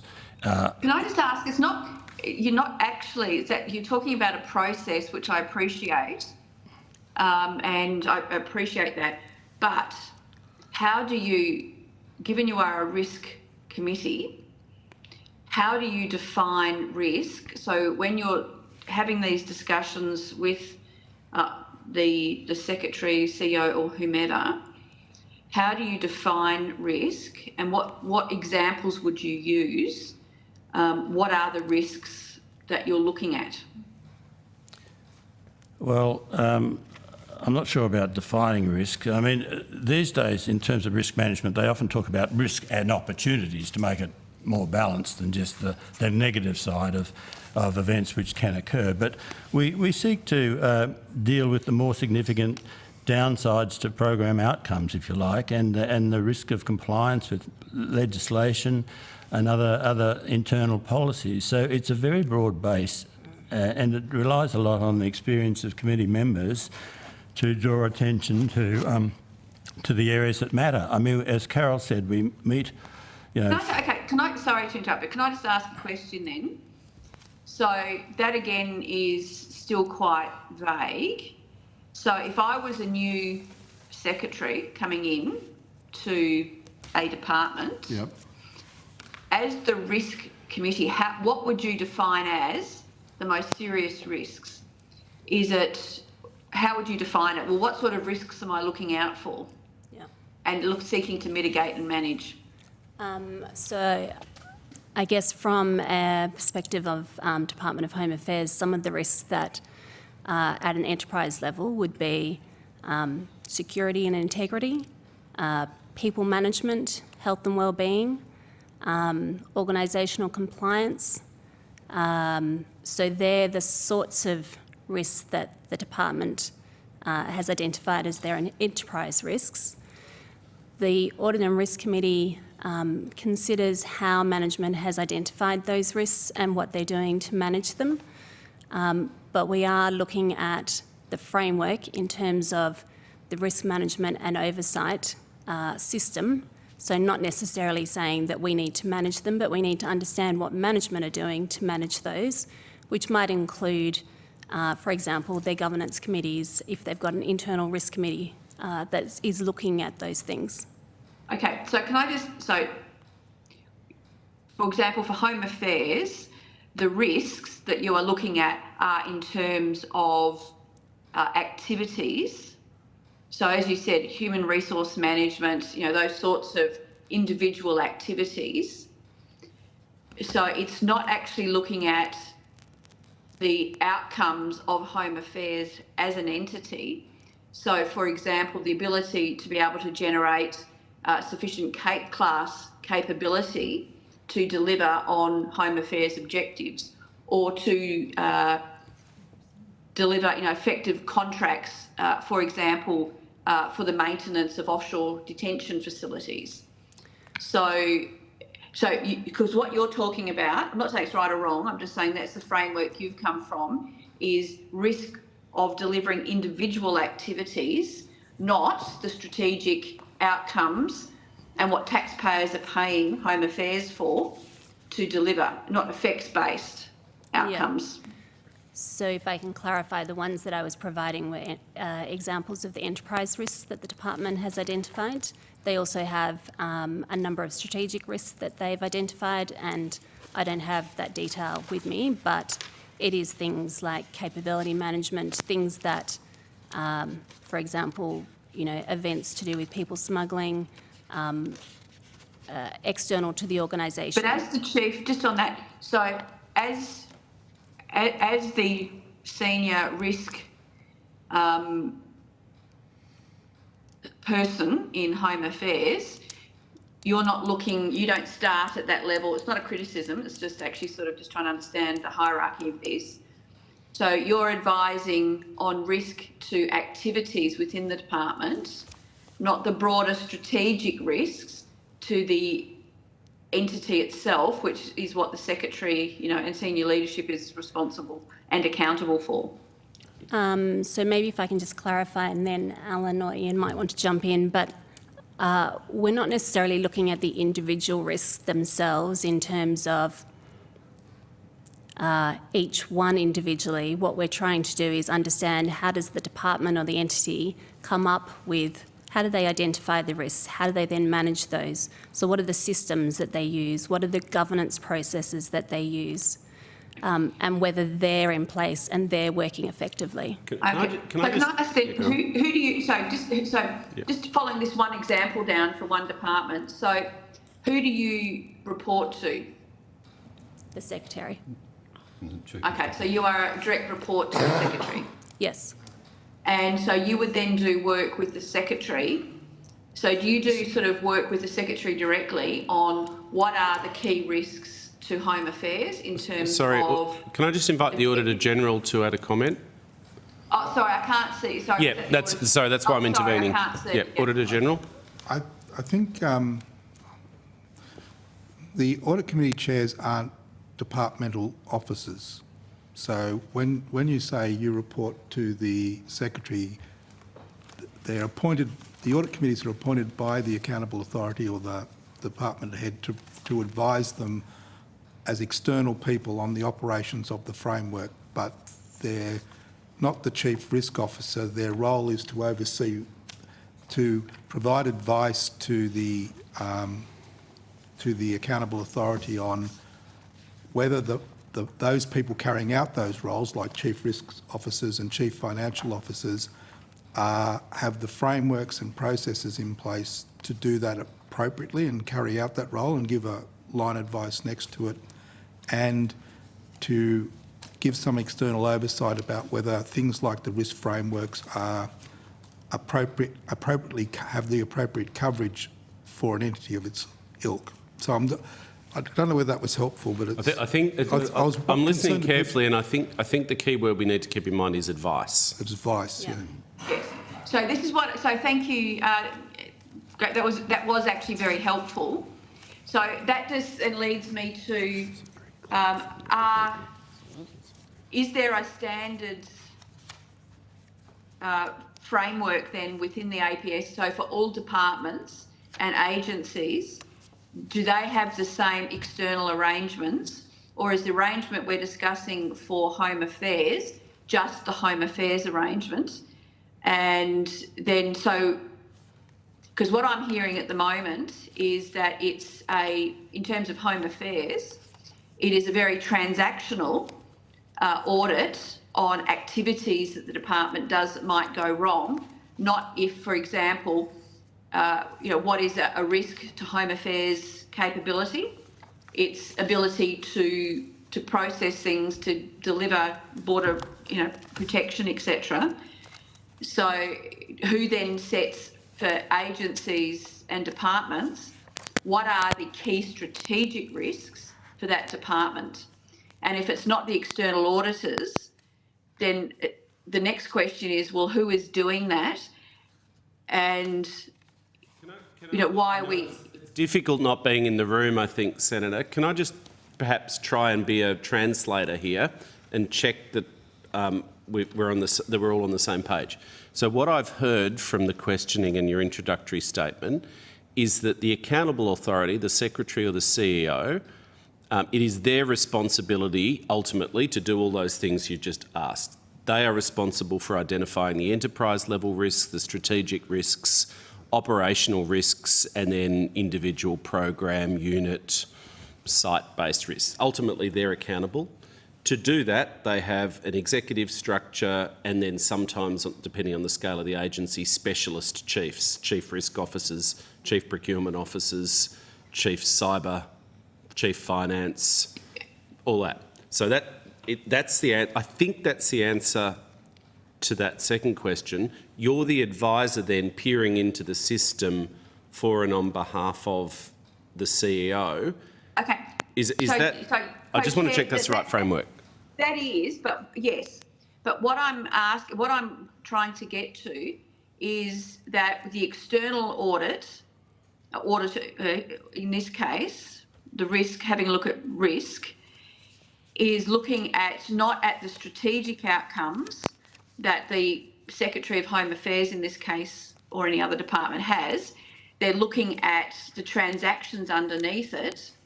So if the external auditor is not actually having a look at where the points of risk and failure, organisational failure, of which there are several in Home Affairs, then if the external auditor is not looking at those reasons for risk and failure, then who is? Normally with the internal audit work program, which is generally done once a year and may be reviewed more than once during the year, one would generally put in, or as part of that informing, is developing an assurance map, which is looking at your strategic risks, it's looking at your enterprise risks, it's looking at previous audit coverage, it's looking at the committees that within the organisation that oversight those risks. That's what thank you, that's very helpful. That's what I'm trying to get to is, because when I asked the question, unaided, the answer was, these sort of transactional risks, security, HR, compliance, or, sort of compliance to rules, not what you've just described. So the question is, does the auditor, that's not the answer I got initially from Home Affairs, is who is actually auditing those large organisational level risks? Because if the auditors are doing more transactional auditing, then is that sort of one of the reasons why there are systemic departmental failures in those high level strategic risks, not providing enough Kate class, not managing contracts properly, and things like that. Yeah. The internal audit program, that assurance map that I just mentioned, it then flows into looking at suitable audit topics for the next year. It may be for year 2 and 3, and it's to help form a view that there's adequate coverage against those particular strategic risks, against the enterprise risks, noting that it is a risk-based program, so you can't audit everything in an organisation in 1 year. It may take several years. But that is why you take a risk-based approach. Correct. Is to make sure that you are auditing, or insurance checking rather than compliance auditing, the right things that will lead to catastrophic organisational failure, which in this case there have been across many departments over many years. Yeah. Well, it can be a blend of compliance and effectiveness audits. Compliance audits are fine, for example, with a framework, that the policies and procedures are appropriate, as in fit for purpose. But then you look at the effectiveness side of it. How do you know it's all working? And that's the nub of, and I'll leave it here, Chair, for the moment. Mm-hmm. But that's the nub of my question. When things keep going wrong, that indicates very strongly to me that there is something deeply flawed with the audit and assurance process internally, because it's a bit like, Sir Humphreys Hospital. We've got sort of an award-winning hospital that is functioning perfectly. It's just not treating any patients. Well, it may not be. And not delivering what it's supposed to. Yeah, it may actually, it's a good time then to take stock of the framework. The framework, whether it's a procurement framework or any number of the frameworks, should be periodically reviewed. Any implementation strategy for a framework should include, I'd call it 5 tiers. So your engineering, which is things like your policies, your procedures, your reporting, how you measure the metrics.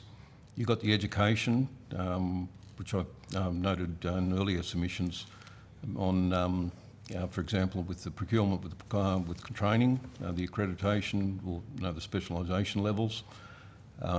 You've got encouragement of good practices, which is monitoring and reporting is one example of that. There's got to be an enforcement strategy, usually a nuanced enforcement strategy. of being able to identify and detect and take action. And then finally, there's a review that how do you know the framework's working as intended? And if you start to see those systemic things start to arise, then first instance, is the framework working as intended? And it may also highlight then when you start to come to cultural issues, which are a lot more difficult to measure as compared to the the harder stuff with. Look, thank you. And Chair, I'll leave it there, but if I can just put on notice, so you raise a very important point about the framework and then what are the mechanisms to keep reviewing that. So internally, when, some failure occurs, how didn't we pick it up? And then, sort of doing that adjustment, but also then what is the role of internal department or agency management, and risk, whoever holds it, and also the external, agencies, risk and audit, because catastrophic failures would then tend to indicate, if it hasn't been picked up in any external audits, that they're auditing the wrong things. I'm not sure if it's necessarily the wrong things, or is it highlighting that there is an issue that needs to be addressed? Really bad. Yeah, it could be. Yeah, I think some of these issues go to very complex areas and cultural change that needs to occur. Can I perhaps pick up there and then get specific? So let's focus on procurement. So that's a good general expose of what you do. One of the reasons that we were curious to have this discussion is to understand a little bit more about your work, your accountabilities and responsibilities in the context of a number of pretty bad procurement audits. In the case of the industry department and DTA, there was a lot of commonalities. It was a mix of, frankly, unethical behaviour and just egregious breaches, non-compliance with the Commonwealth procurement rules. Even in a principles-based world, you couldn't even pretend that a lot of what was found there was compliant. I think it'd be fair to say from the discussions with the accountable authorities, and most of them were, that they acknowledged that and that they were surprised when they looked under the bonnet that far down in the organisation and it was a WTF moment. So I suppose I'll put that to you in a moment. Home Affairs, I think, was a different case, and I feel like the goldfish going round in the bowl. We had the Secretary in a few years ago and got a whole lot of blather and aggression when we were trying to understand why there were systemic procurement failures in relation to the garrison contracts. We've now, a lot of it seemed to be a mixture of work pressures, culture, things weren't documented, there was no centralised procurement function. We've now got what I think most of the committee have expressed in various sort of views, pretty egregious result where it's not a non-compliance. It technically complies what's been done, but we'll get to 21 years of a $2.6 billion contract with no competitive process, even though there's people out there begging to tender for the thing. And the excuse that was used to vary yet again and extend for another 6 years was we ran out of time, i.e. we didn't do our work properly. So what accountability do the audit and risk committees take in relation to those procurement reports from the Auditor General? Are they things that you're looking at in light of those reports? And are there moments of self-reflection for you as Audit and Risk Committee chairs as to why this stuff wasn't picked up by you earlier or your committees? I'm not trying to personalise it. Chair, can I just ask in relation to that 2 questions that I could answer? First of all, it was mentioned that cultural change was needed. Cultural change... Hang on, I want to get to culture in a moment. Yep, culture we're going to next. And then who puts the audit program together for the external auditors? Yep, okay, so I think that second question, who puts the audit program together, is implicit in that, but yes, it'd be good to understand that. The audit work program is the primary function of management.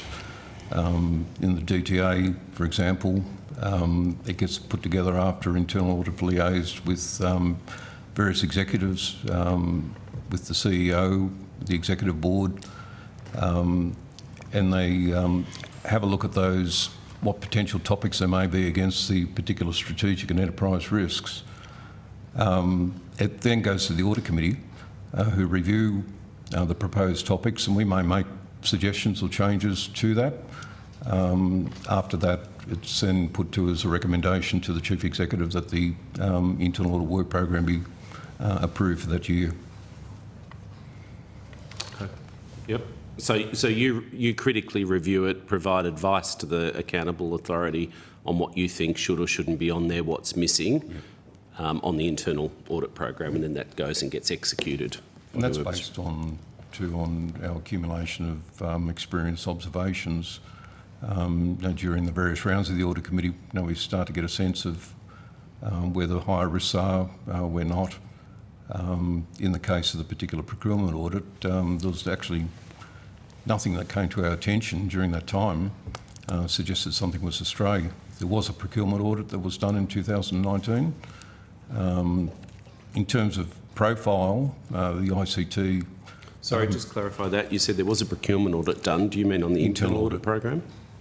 Yeah, that was on the internal audit program. Right.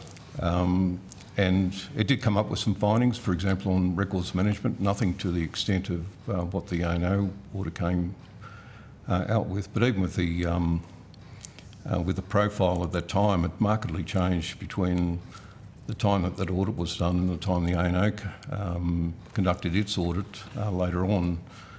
Something like 5% of the total spend on procurement for that period that was covered was related to ICT services, whereas that proportion had increased significantly. So, but as there's nothing that came to the attention of the committee then or in subsequent periods that there was such widespread shortcomings in the ICT space for the audits that were selected for the audit. Mr McPhee? I think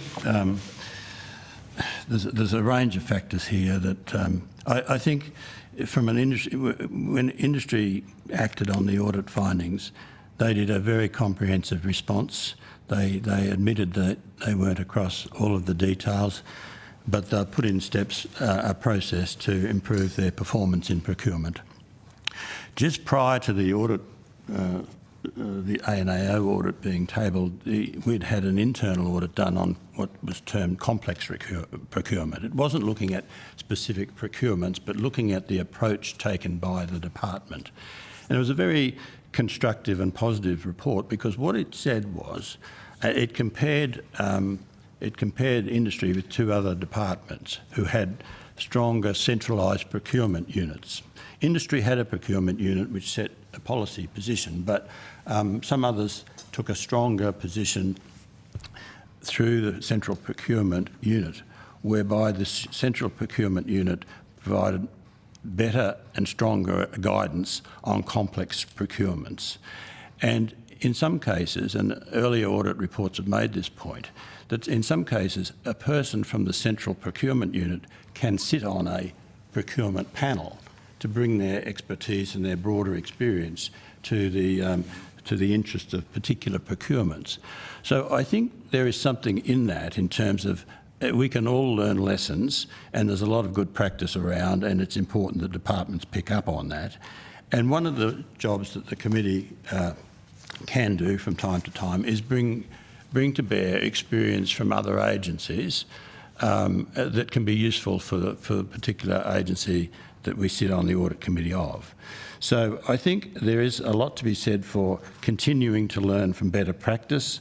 I think the audit report is very helpful in emphasising the importance of, maybe increased professionalism of procurement in the APS.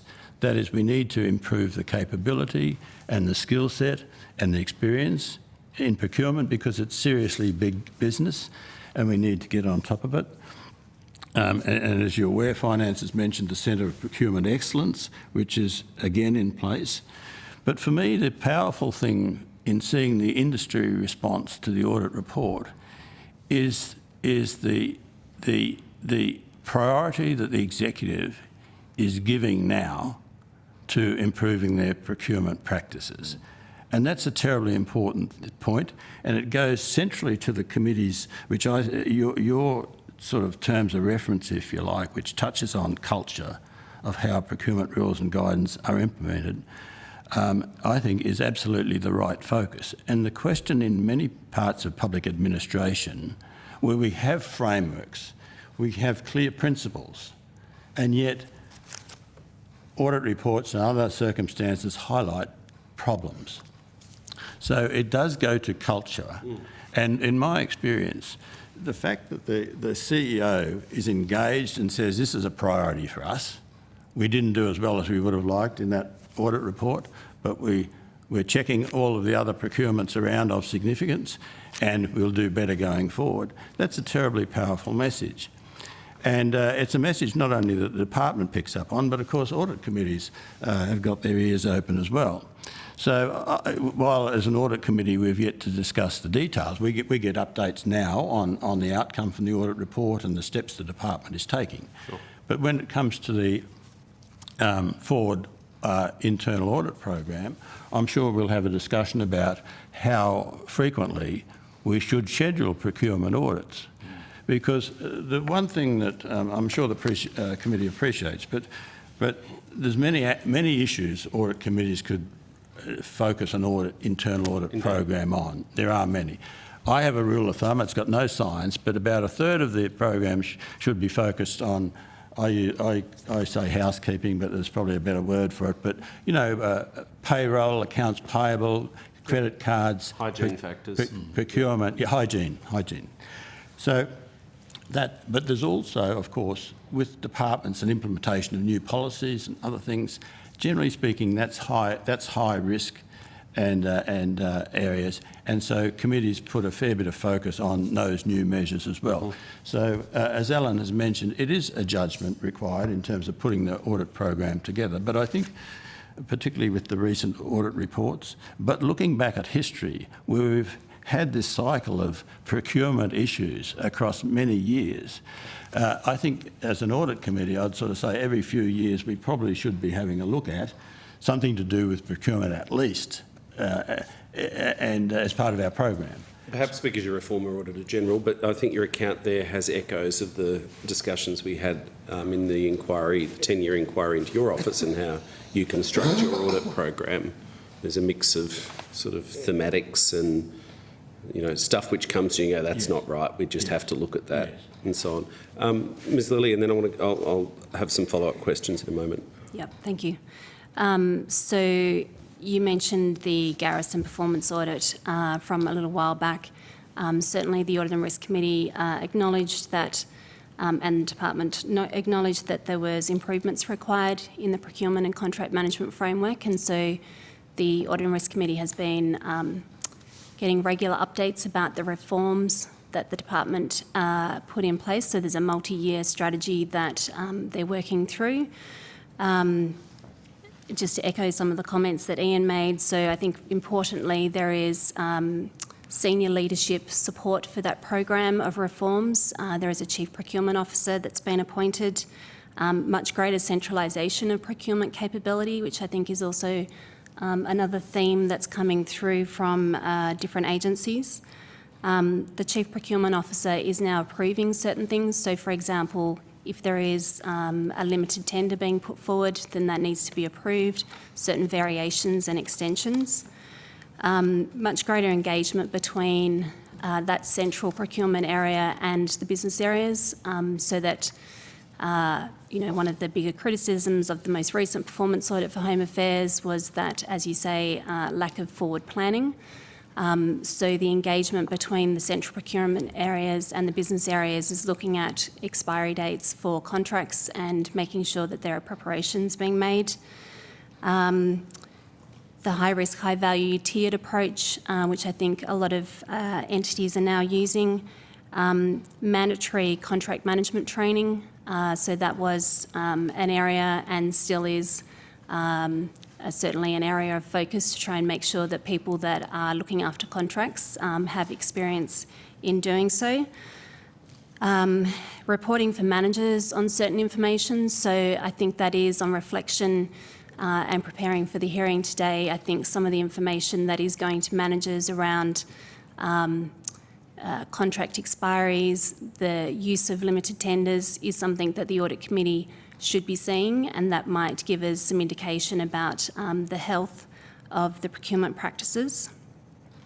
And lastly, for the department, there's an assurance program which has been developed. So it is a management program. It's not an internal audit, it's not independent, but it is something that has been a work in progress, and the Audit and Risk Committee is keen to see the results from that. So that's looking at the top 20 contracts by value. Yep. And making sure that or undertaking a health check in terms of those contracts and how they're being managed. And then from a procurement perspective, looking at high risk, high value procurements. So some of the learnings, I think, from the performance audits for Home Affairs, which probably can be applied elsewhere, is about that cycle of planning for the next procurement and making sure that there's good preparation being made. And workforce, obviously a key risk across government and the private sector in terms of getting people with contract management skills. It's obviously preferable if the person who's involved in the procurement and the contract negotiation then goes on to manage the contract. Not always able to happen because people do move, but what we've seen is from some of these performance audits that having that information to hand in terms of key dates and clauses and why they've been negotiated is very helpful. And as I said, the Audit and Risk Committee, I think on reflection, that line 2 or management quality assurance work that's being done, we're really keen to see the evidence from that so that we can start to see that these changes from the reforms are actually sticking. Thank you. Those 3 responses have been very helpful. And if I'll just throw one in passing, Ms Lilly, things that you may want to ask to get a line of sight of would be in relation to the use of panels. They seem to have become a great big club where the club is very hard to get into, and then when you get into the club, most of the work goes to 1 or 2 people, often with 1 quote. So some transparency and questions about how many quotes are received from panels as a matter of course may be of great interest, because I think the Auditor-General's got a report coming out this afternoon. Yes, giving us some systemic insights. Not much has changed. The committee might be interested in whether the data that Finance was talking about earlier was making its way to committees on the use of on variations and all of that. I think Ms Lilly touched on that, but as a systemic monitoring exercise, it would be, I think, quite interesting that if Finance is getting a feed on variations, then should the Audit and Risk Committees, as a matter of course, get a feed on some of this data? I think the voluntary survey that Finance mentioned in its submission and its testimony today indeed is a question about whether or not the results of that should be provided to the Audit Committee so that it has a sense of how the entity views itself as a procurer. Yeah. Yeah, I mean, yes, exactly. There's 3 questions which we'll grapple with. Should the voluntary survey be compulsory for all entities? What level of assurance, without setting up a great big bureaucracy around it, what level of confidence can be given to that? And it's an interesting question for the Audit and Risk Committee, given there's a clear optimism bias in, say, the cyber security survey that is mandatory. And then what lessons can you draw from that ongoing, from what people are self-reporting on? Can I just go back to culture? I mean, I think the industry response, I think you said, was positive and that was powerful. We acknowledged in the public hearing that the response from both industry and the DTA was positive. They acknowledged the errors and they were doing something about them, and that was very clear. And also, I'd say the National Capital Authority. The National Capital Authority, the CEO was the same. In the other 2 entities, the leadership had changed at many levels. I'd contrast that with what we got from Home Affairs, which was either non-answers or defensive blather in the some of the questions on notice. I think either some degree of lack of preparation, but really not senior enough people being sent to the hearing. So I don't want to pick on the relatively junior people who were sent. You said, I think, Mr McPhee, that when the CEO's engaged and it's signalled that this stuff is a priority, that's terribly powerful. The problem's acknowledged. What are the implications of the opposite situation when the leadership signals are not being sent? I mean, our understanding in this committee from many years of observing stuff is culture is set by leaders, and 80% of an organisation's culture comes from the leadership. Is that a reasonable rule of thumb? Yeah, yes, it is. And I think, look, let's be clear, the primary responsibility here is the management, the responsible division or the responsible areas who are undertaking the procurement. And there's some interesting work that the committee has probably heard about, but the 3 lines of defence, and so it's worth looking at that, and just because it emphasises the primary responsibility in all areas of administration will be with the line areas, and then the other support areas will play a role as well, and then internal audit is the third area. And it's so powerful. I mean, I just remember in my career, if the minister said something that was important to him or her, the secretary would come back and say, just had a conversation with the minister and he or she said this. Yep. And so, as one of the troops, you'd pick up on that. And the same with the secretary. If the secretary says, listen, we've got to do better, this is important, that's pretty powerful. The issue is the secretaries have got so many responsibilities, sure. They could spend every day saying something like that and it would lose its impact. But the responsible managers have to carry on with the message and deliver to the performance. My personal view is that, having seen some of this stuff, I think the answer resides partly in these centralised procurement units, the skill sets they have, the responsibilities they have, and their oversight of particularly the more significant or the more complex procurements. Because procurement is a specialised area, and if you have divisions who only do one every now and then. Yep, that's been a pattern that's come up repeatedly in minutes. Understandably, they don't develop the skill sets required. Yeah. So to have a credible unit with people with experience, and the consideration that the Auditor General has raised about can we do more to assist with the professionalisation of procurement. That's the cultural piece and the centrepiece, I think, for the better performance going forward. And then the question is, what sort of reporting do you want to have provided to the executive board of the, that is the secretary and the senior executives within the department on certainly the significant and major procurements. And so if we can just give a stronger profile to some of these activities, it gives us, it's not a guarantee, but it seems to me an important point of emphasis, given that we've had audit reports over decades drawing attention to procurement issues. So the question is, what difference can we make here? Can I just ask one question, Ms Lilly, then I'll go to the Auditor General. So there's been a number of threads through the discussion around the importance of culture and leadership, and I think in your introductory account, your full kind of roles of the Audit Committee in the system and risk oversight, you acknowledge culture, bullying, harassment, people management, health, wellbeing. Are you concerned that the Department of Home Affairs has a problem in those areas? Sorry, could you clarify the question? Do you mean in relation to bullying and harassment, or do you mean something else? People management, bullying, harassment, culture. So we, from the Audit and Risk Committee's perspective, we obviously receive the census results each year and have a look at the results and the actions that management are taking so that there's some timely implementation of those. I would not say that we have any specific concerns about bullying and harassment.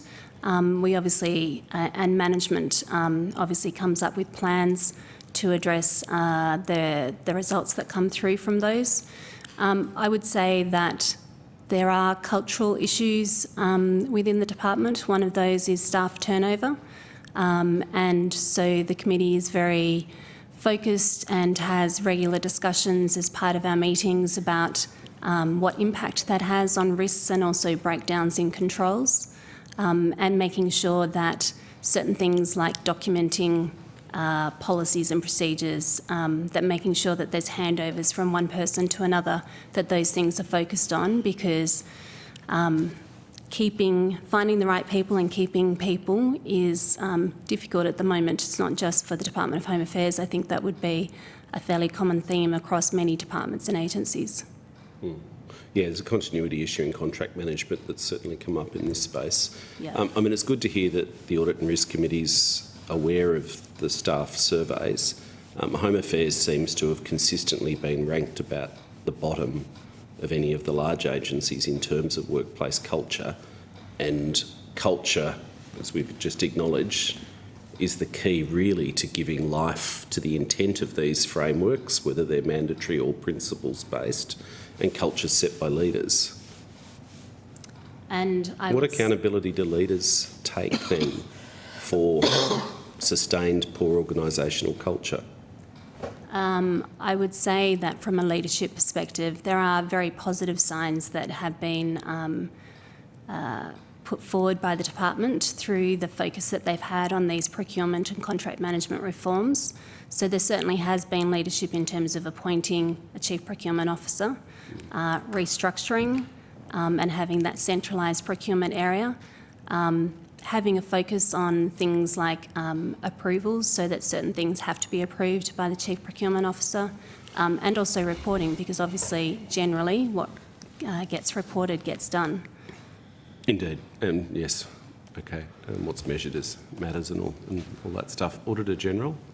I just wanted to add something to what Mr McPhee said about central areas. He listed some of the areas of success, but one key issue is if you've got a central procurement area, it has to have authority, and I think that goes to some of the other comments and what we found in the DTA audit, where the central procurement area was identifying poor practices being ignored by line.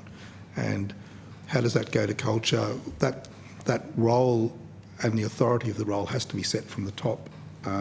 If you're going to have it to make a difference, and part of that will go to what Ms Lilly was talking about the authority it's given both organisationally from the top, but in the rules that you put in place for what has to go, what they have to look at and things like that.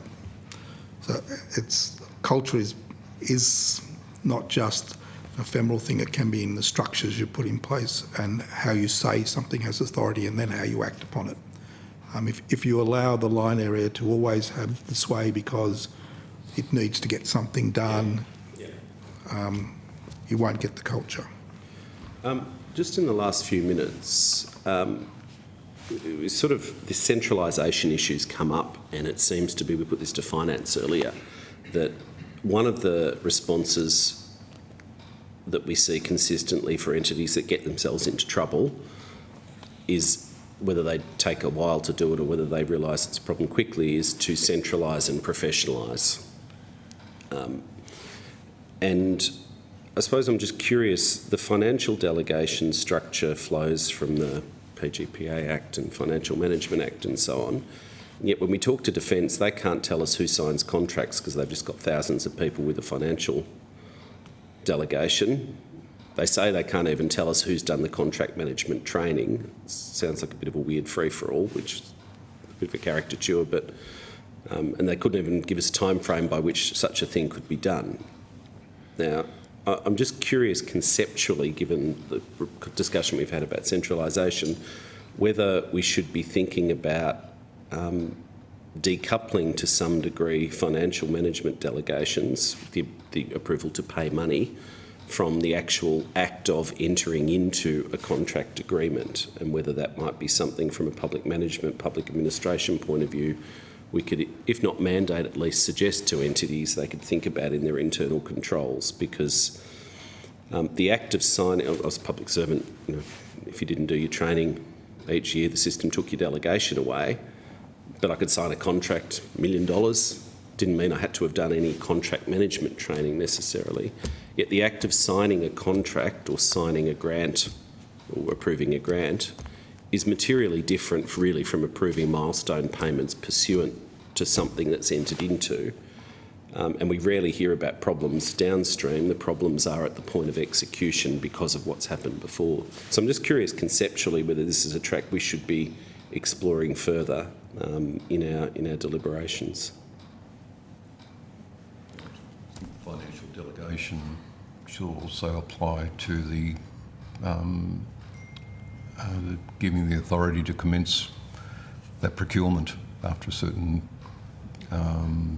activities have been completed, because if you're signing it off at the end, there's a whole lot of time and effort that's been taken if it's not satisfactory. But that commencement of that procurement is so important. You will have particular procurement delegations now in between that side of it. But yeah, I think there's a role for both of them to play. Some of the entities have sort of come back and said afterwards, oh, well, one of our responses is we've also centralised procurement, but they're all internal controls, ad hoc and reactive, as opposed to any systemic distinction or guidance across the sector that starts to intellectually separate out procurement as an activity and then give it some shape or control separate to just paying money. Yeah. Ian mentioned 3 lines of defence, which I think is an incredibly powerful communication instrument to clearly articulate the roles and responsibilities of those who own and manage those procurement risks. The framework owner has got the role of providing the support to those first line owners. In terms of centralised procurement, it's important to keep those roles articulated. I don't think it can be all central procurement's responsibility. No. If you look at the DTA submission, I think on the 16th of December, when they outline a range of actions, including things like inclusion in performance agreements, not only that the mandatory training's been completed, but also too adherence to the procurements. And a way of identifying those too is doing sampling of procurements, looking at retrospective procurements. So it's not necessarily voluntarily disclosure. Obviously that's still a requirement, but also too as a result of that internal work. And that starts to shape, I think that will shape those, the culture side of it. The other thing is to monitoring and reporting. You mentioned the Oz tender stuff earlier on. If you need some sort of metrics to get a feel for whether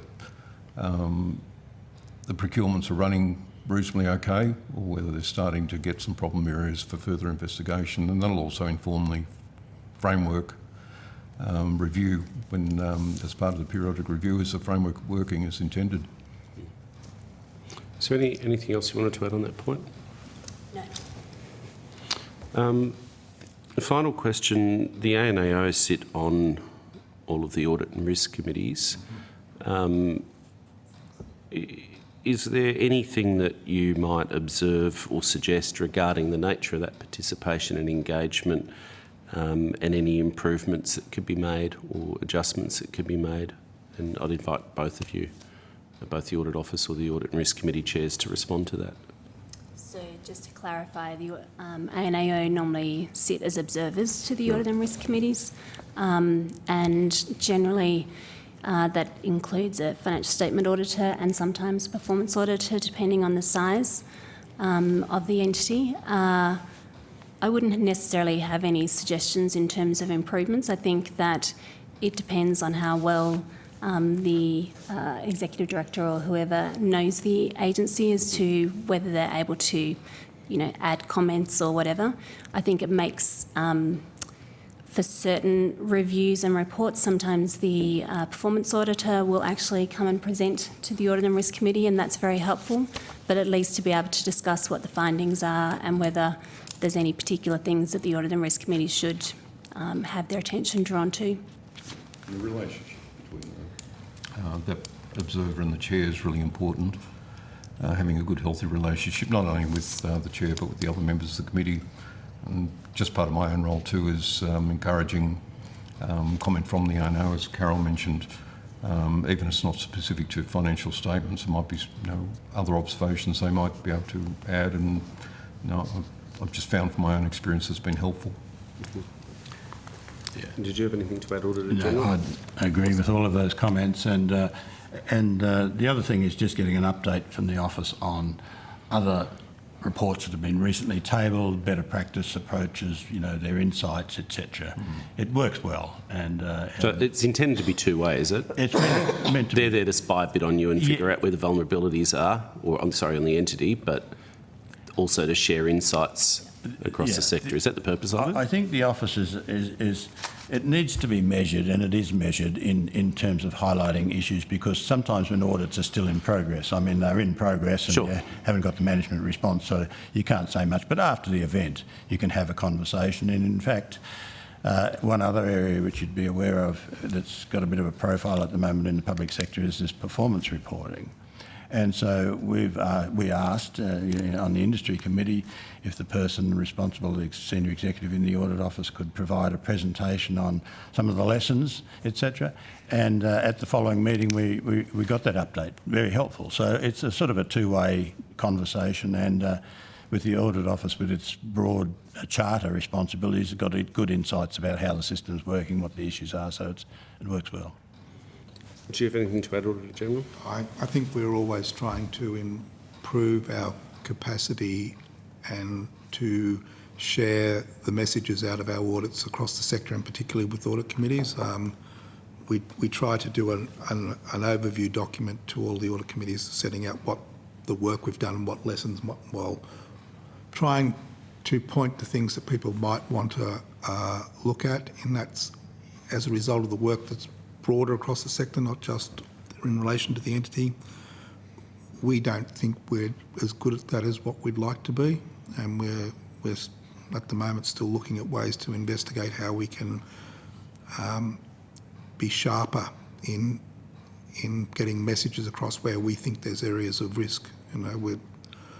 For example, in procurement, we've you might recall my mid-term report. I pointed the procurement was the area of auditing which had the most adverse findings, and I think we need to be clearer to those responsible for governance and the people who advise them that this is a big area of risk in government activity, and you'd expect to see it coming up through their risk frameworks given what we see in the sector. I think, if I can add to that, there's the role we play with the Audit Committee, which is about engaging in the conversations around the areas that audit committees are responsible for advising on. And our engagement with audit committees is different depending on the nature of the entity. I mean, you can imagine some have 1 or 2 day meetings, and there's various areas of interjection that we might make. We're not there as advisors. We have to speak with the independence that we bring. I think the other area that Grant alludes to of improvement is not just the positioning of the message, it's the positioning within the public sector, so that we can bring to management more readily areas of risk and improvement. And we've certainly turned our minds to, in the last few months, changing the dynamic and the availability. So the Department of Industry, immediately that audit was tabled on the Entrepreneurs Program, sought for Carla and I, for example, to come and speak to all the executives. That was good, because people then got a sense of audits aren't frightening, there's an opportunity, etc. But we're very sharp on accountability. So there's an opportunity for us, not just with the audit committees to get better messaging, but with the sector to develop some strategies around messaging and availability. Thank you. That's very useful. Did the DTA or Home Affairs extend the same invitation to you? Actually, Home Affairs, we did a presentation. It ended up having to be in a Zoom sort of environment. But we did a presentation to all the Band 2s, and we didn't speak just to the particular audit that was of interest to this committee. We spoke to procurement generally and other risk areas. Quite good engagement in that one. And I don't know if you ended up doing a follow-up, but we certainly hit the big sort of accountability structure. Yep, thank you. It's been like having 2 popes in here, isn't it? We've got the Auditor General and the former Auditor General. It's been lovely. Can I thank you very much for appearing today, and I think that's been very useful from our point of view. We're trying to take a more serious systemic look at this, particularly given, as the Auditor General said, this has been a recurrent theme, and it's now pretty clear there's systemic patterns, at least, of behaviour or issues across the procurement thing. So that's kind of, we'll make some recs on the dirty laundry or the high crimes or misdemeanours that come up in the report, as you do, but we've tried to focus more of our thinking and airtime on some of the systemic issues. And I think probably another topic it'd be useful to get some of your colleagues or yourselves, depending on whether we go back in the next sort of 6 months, may be cyber, where we just see the same stuff over and over again, and there's some systemic or thematic issues that come out. So I think that's been a really useful exercise, and thank you for making the time. I'll declare the public hearing closed. Thanks all. Thanks, Chair.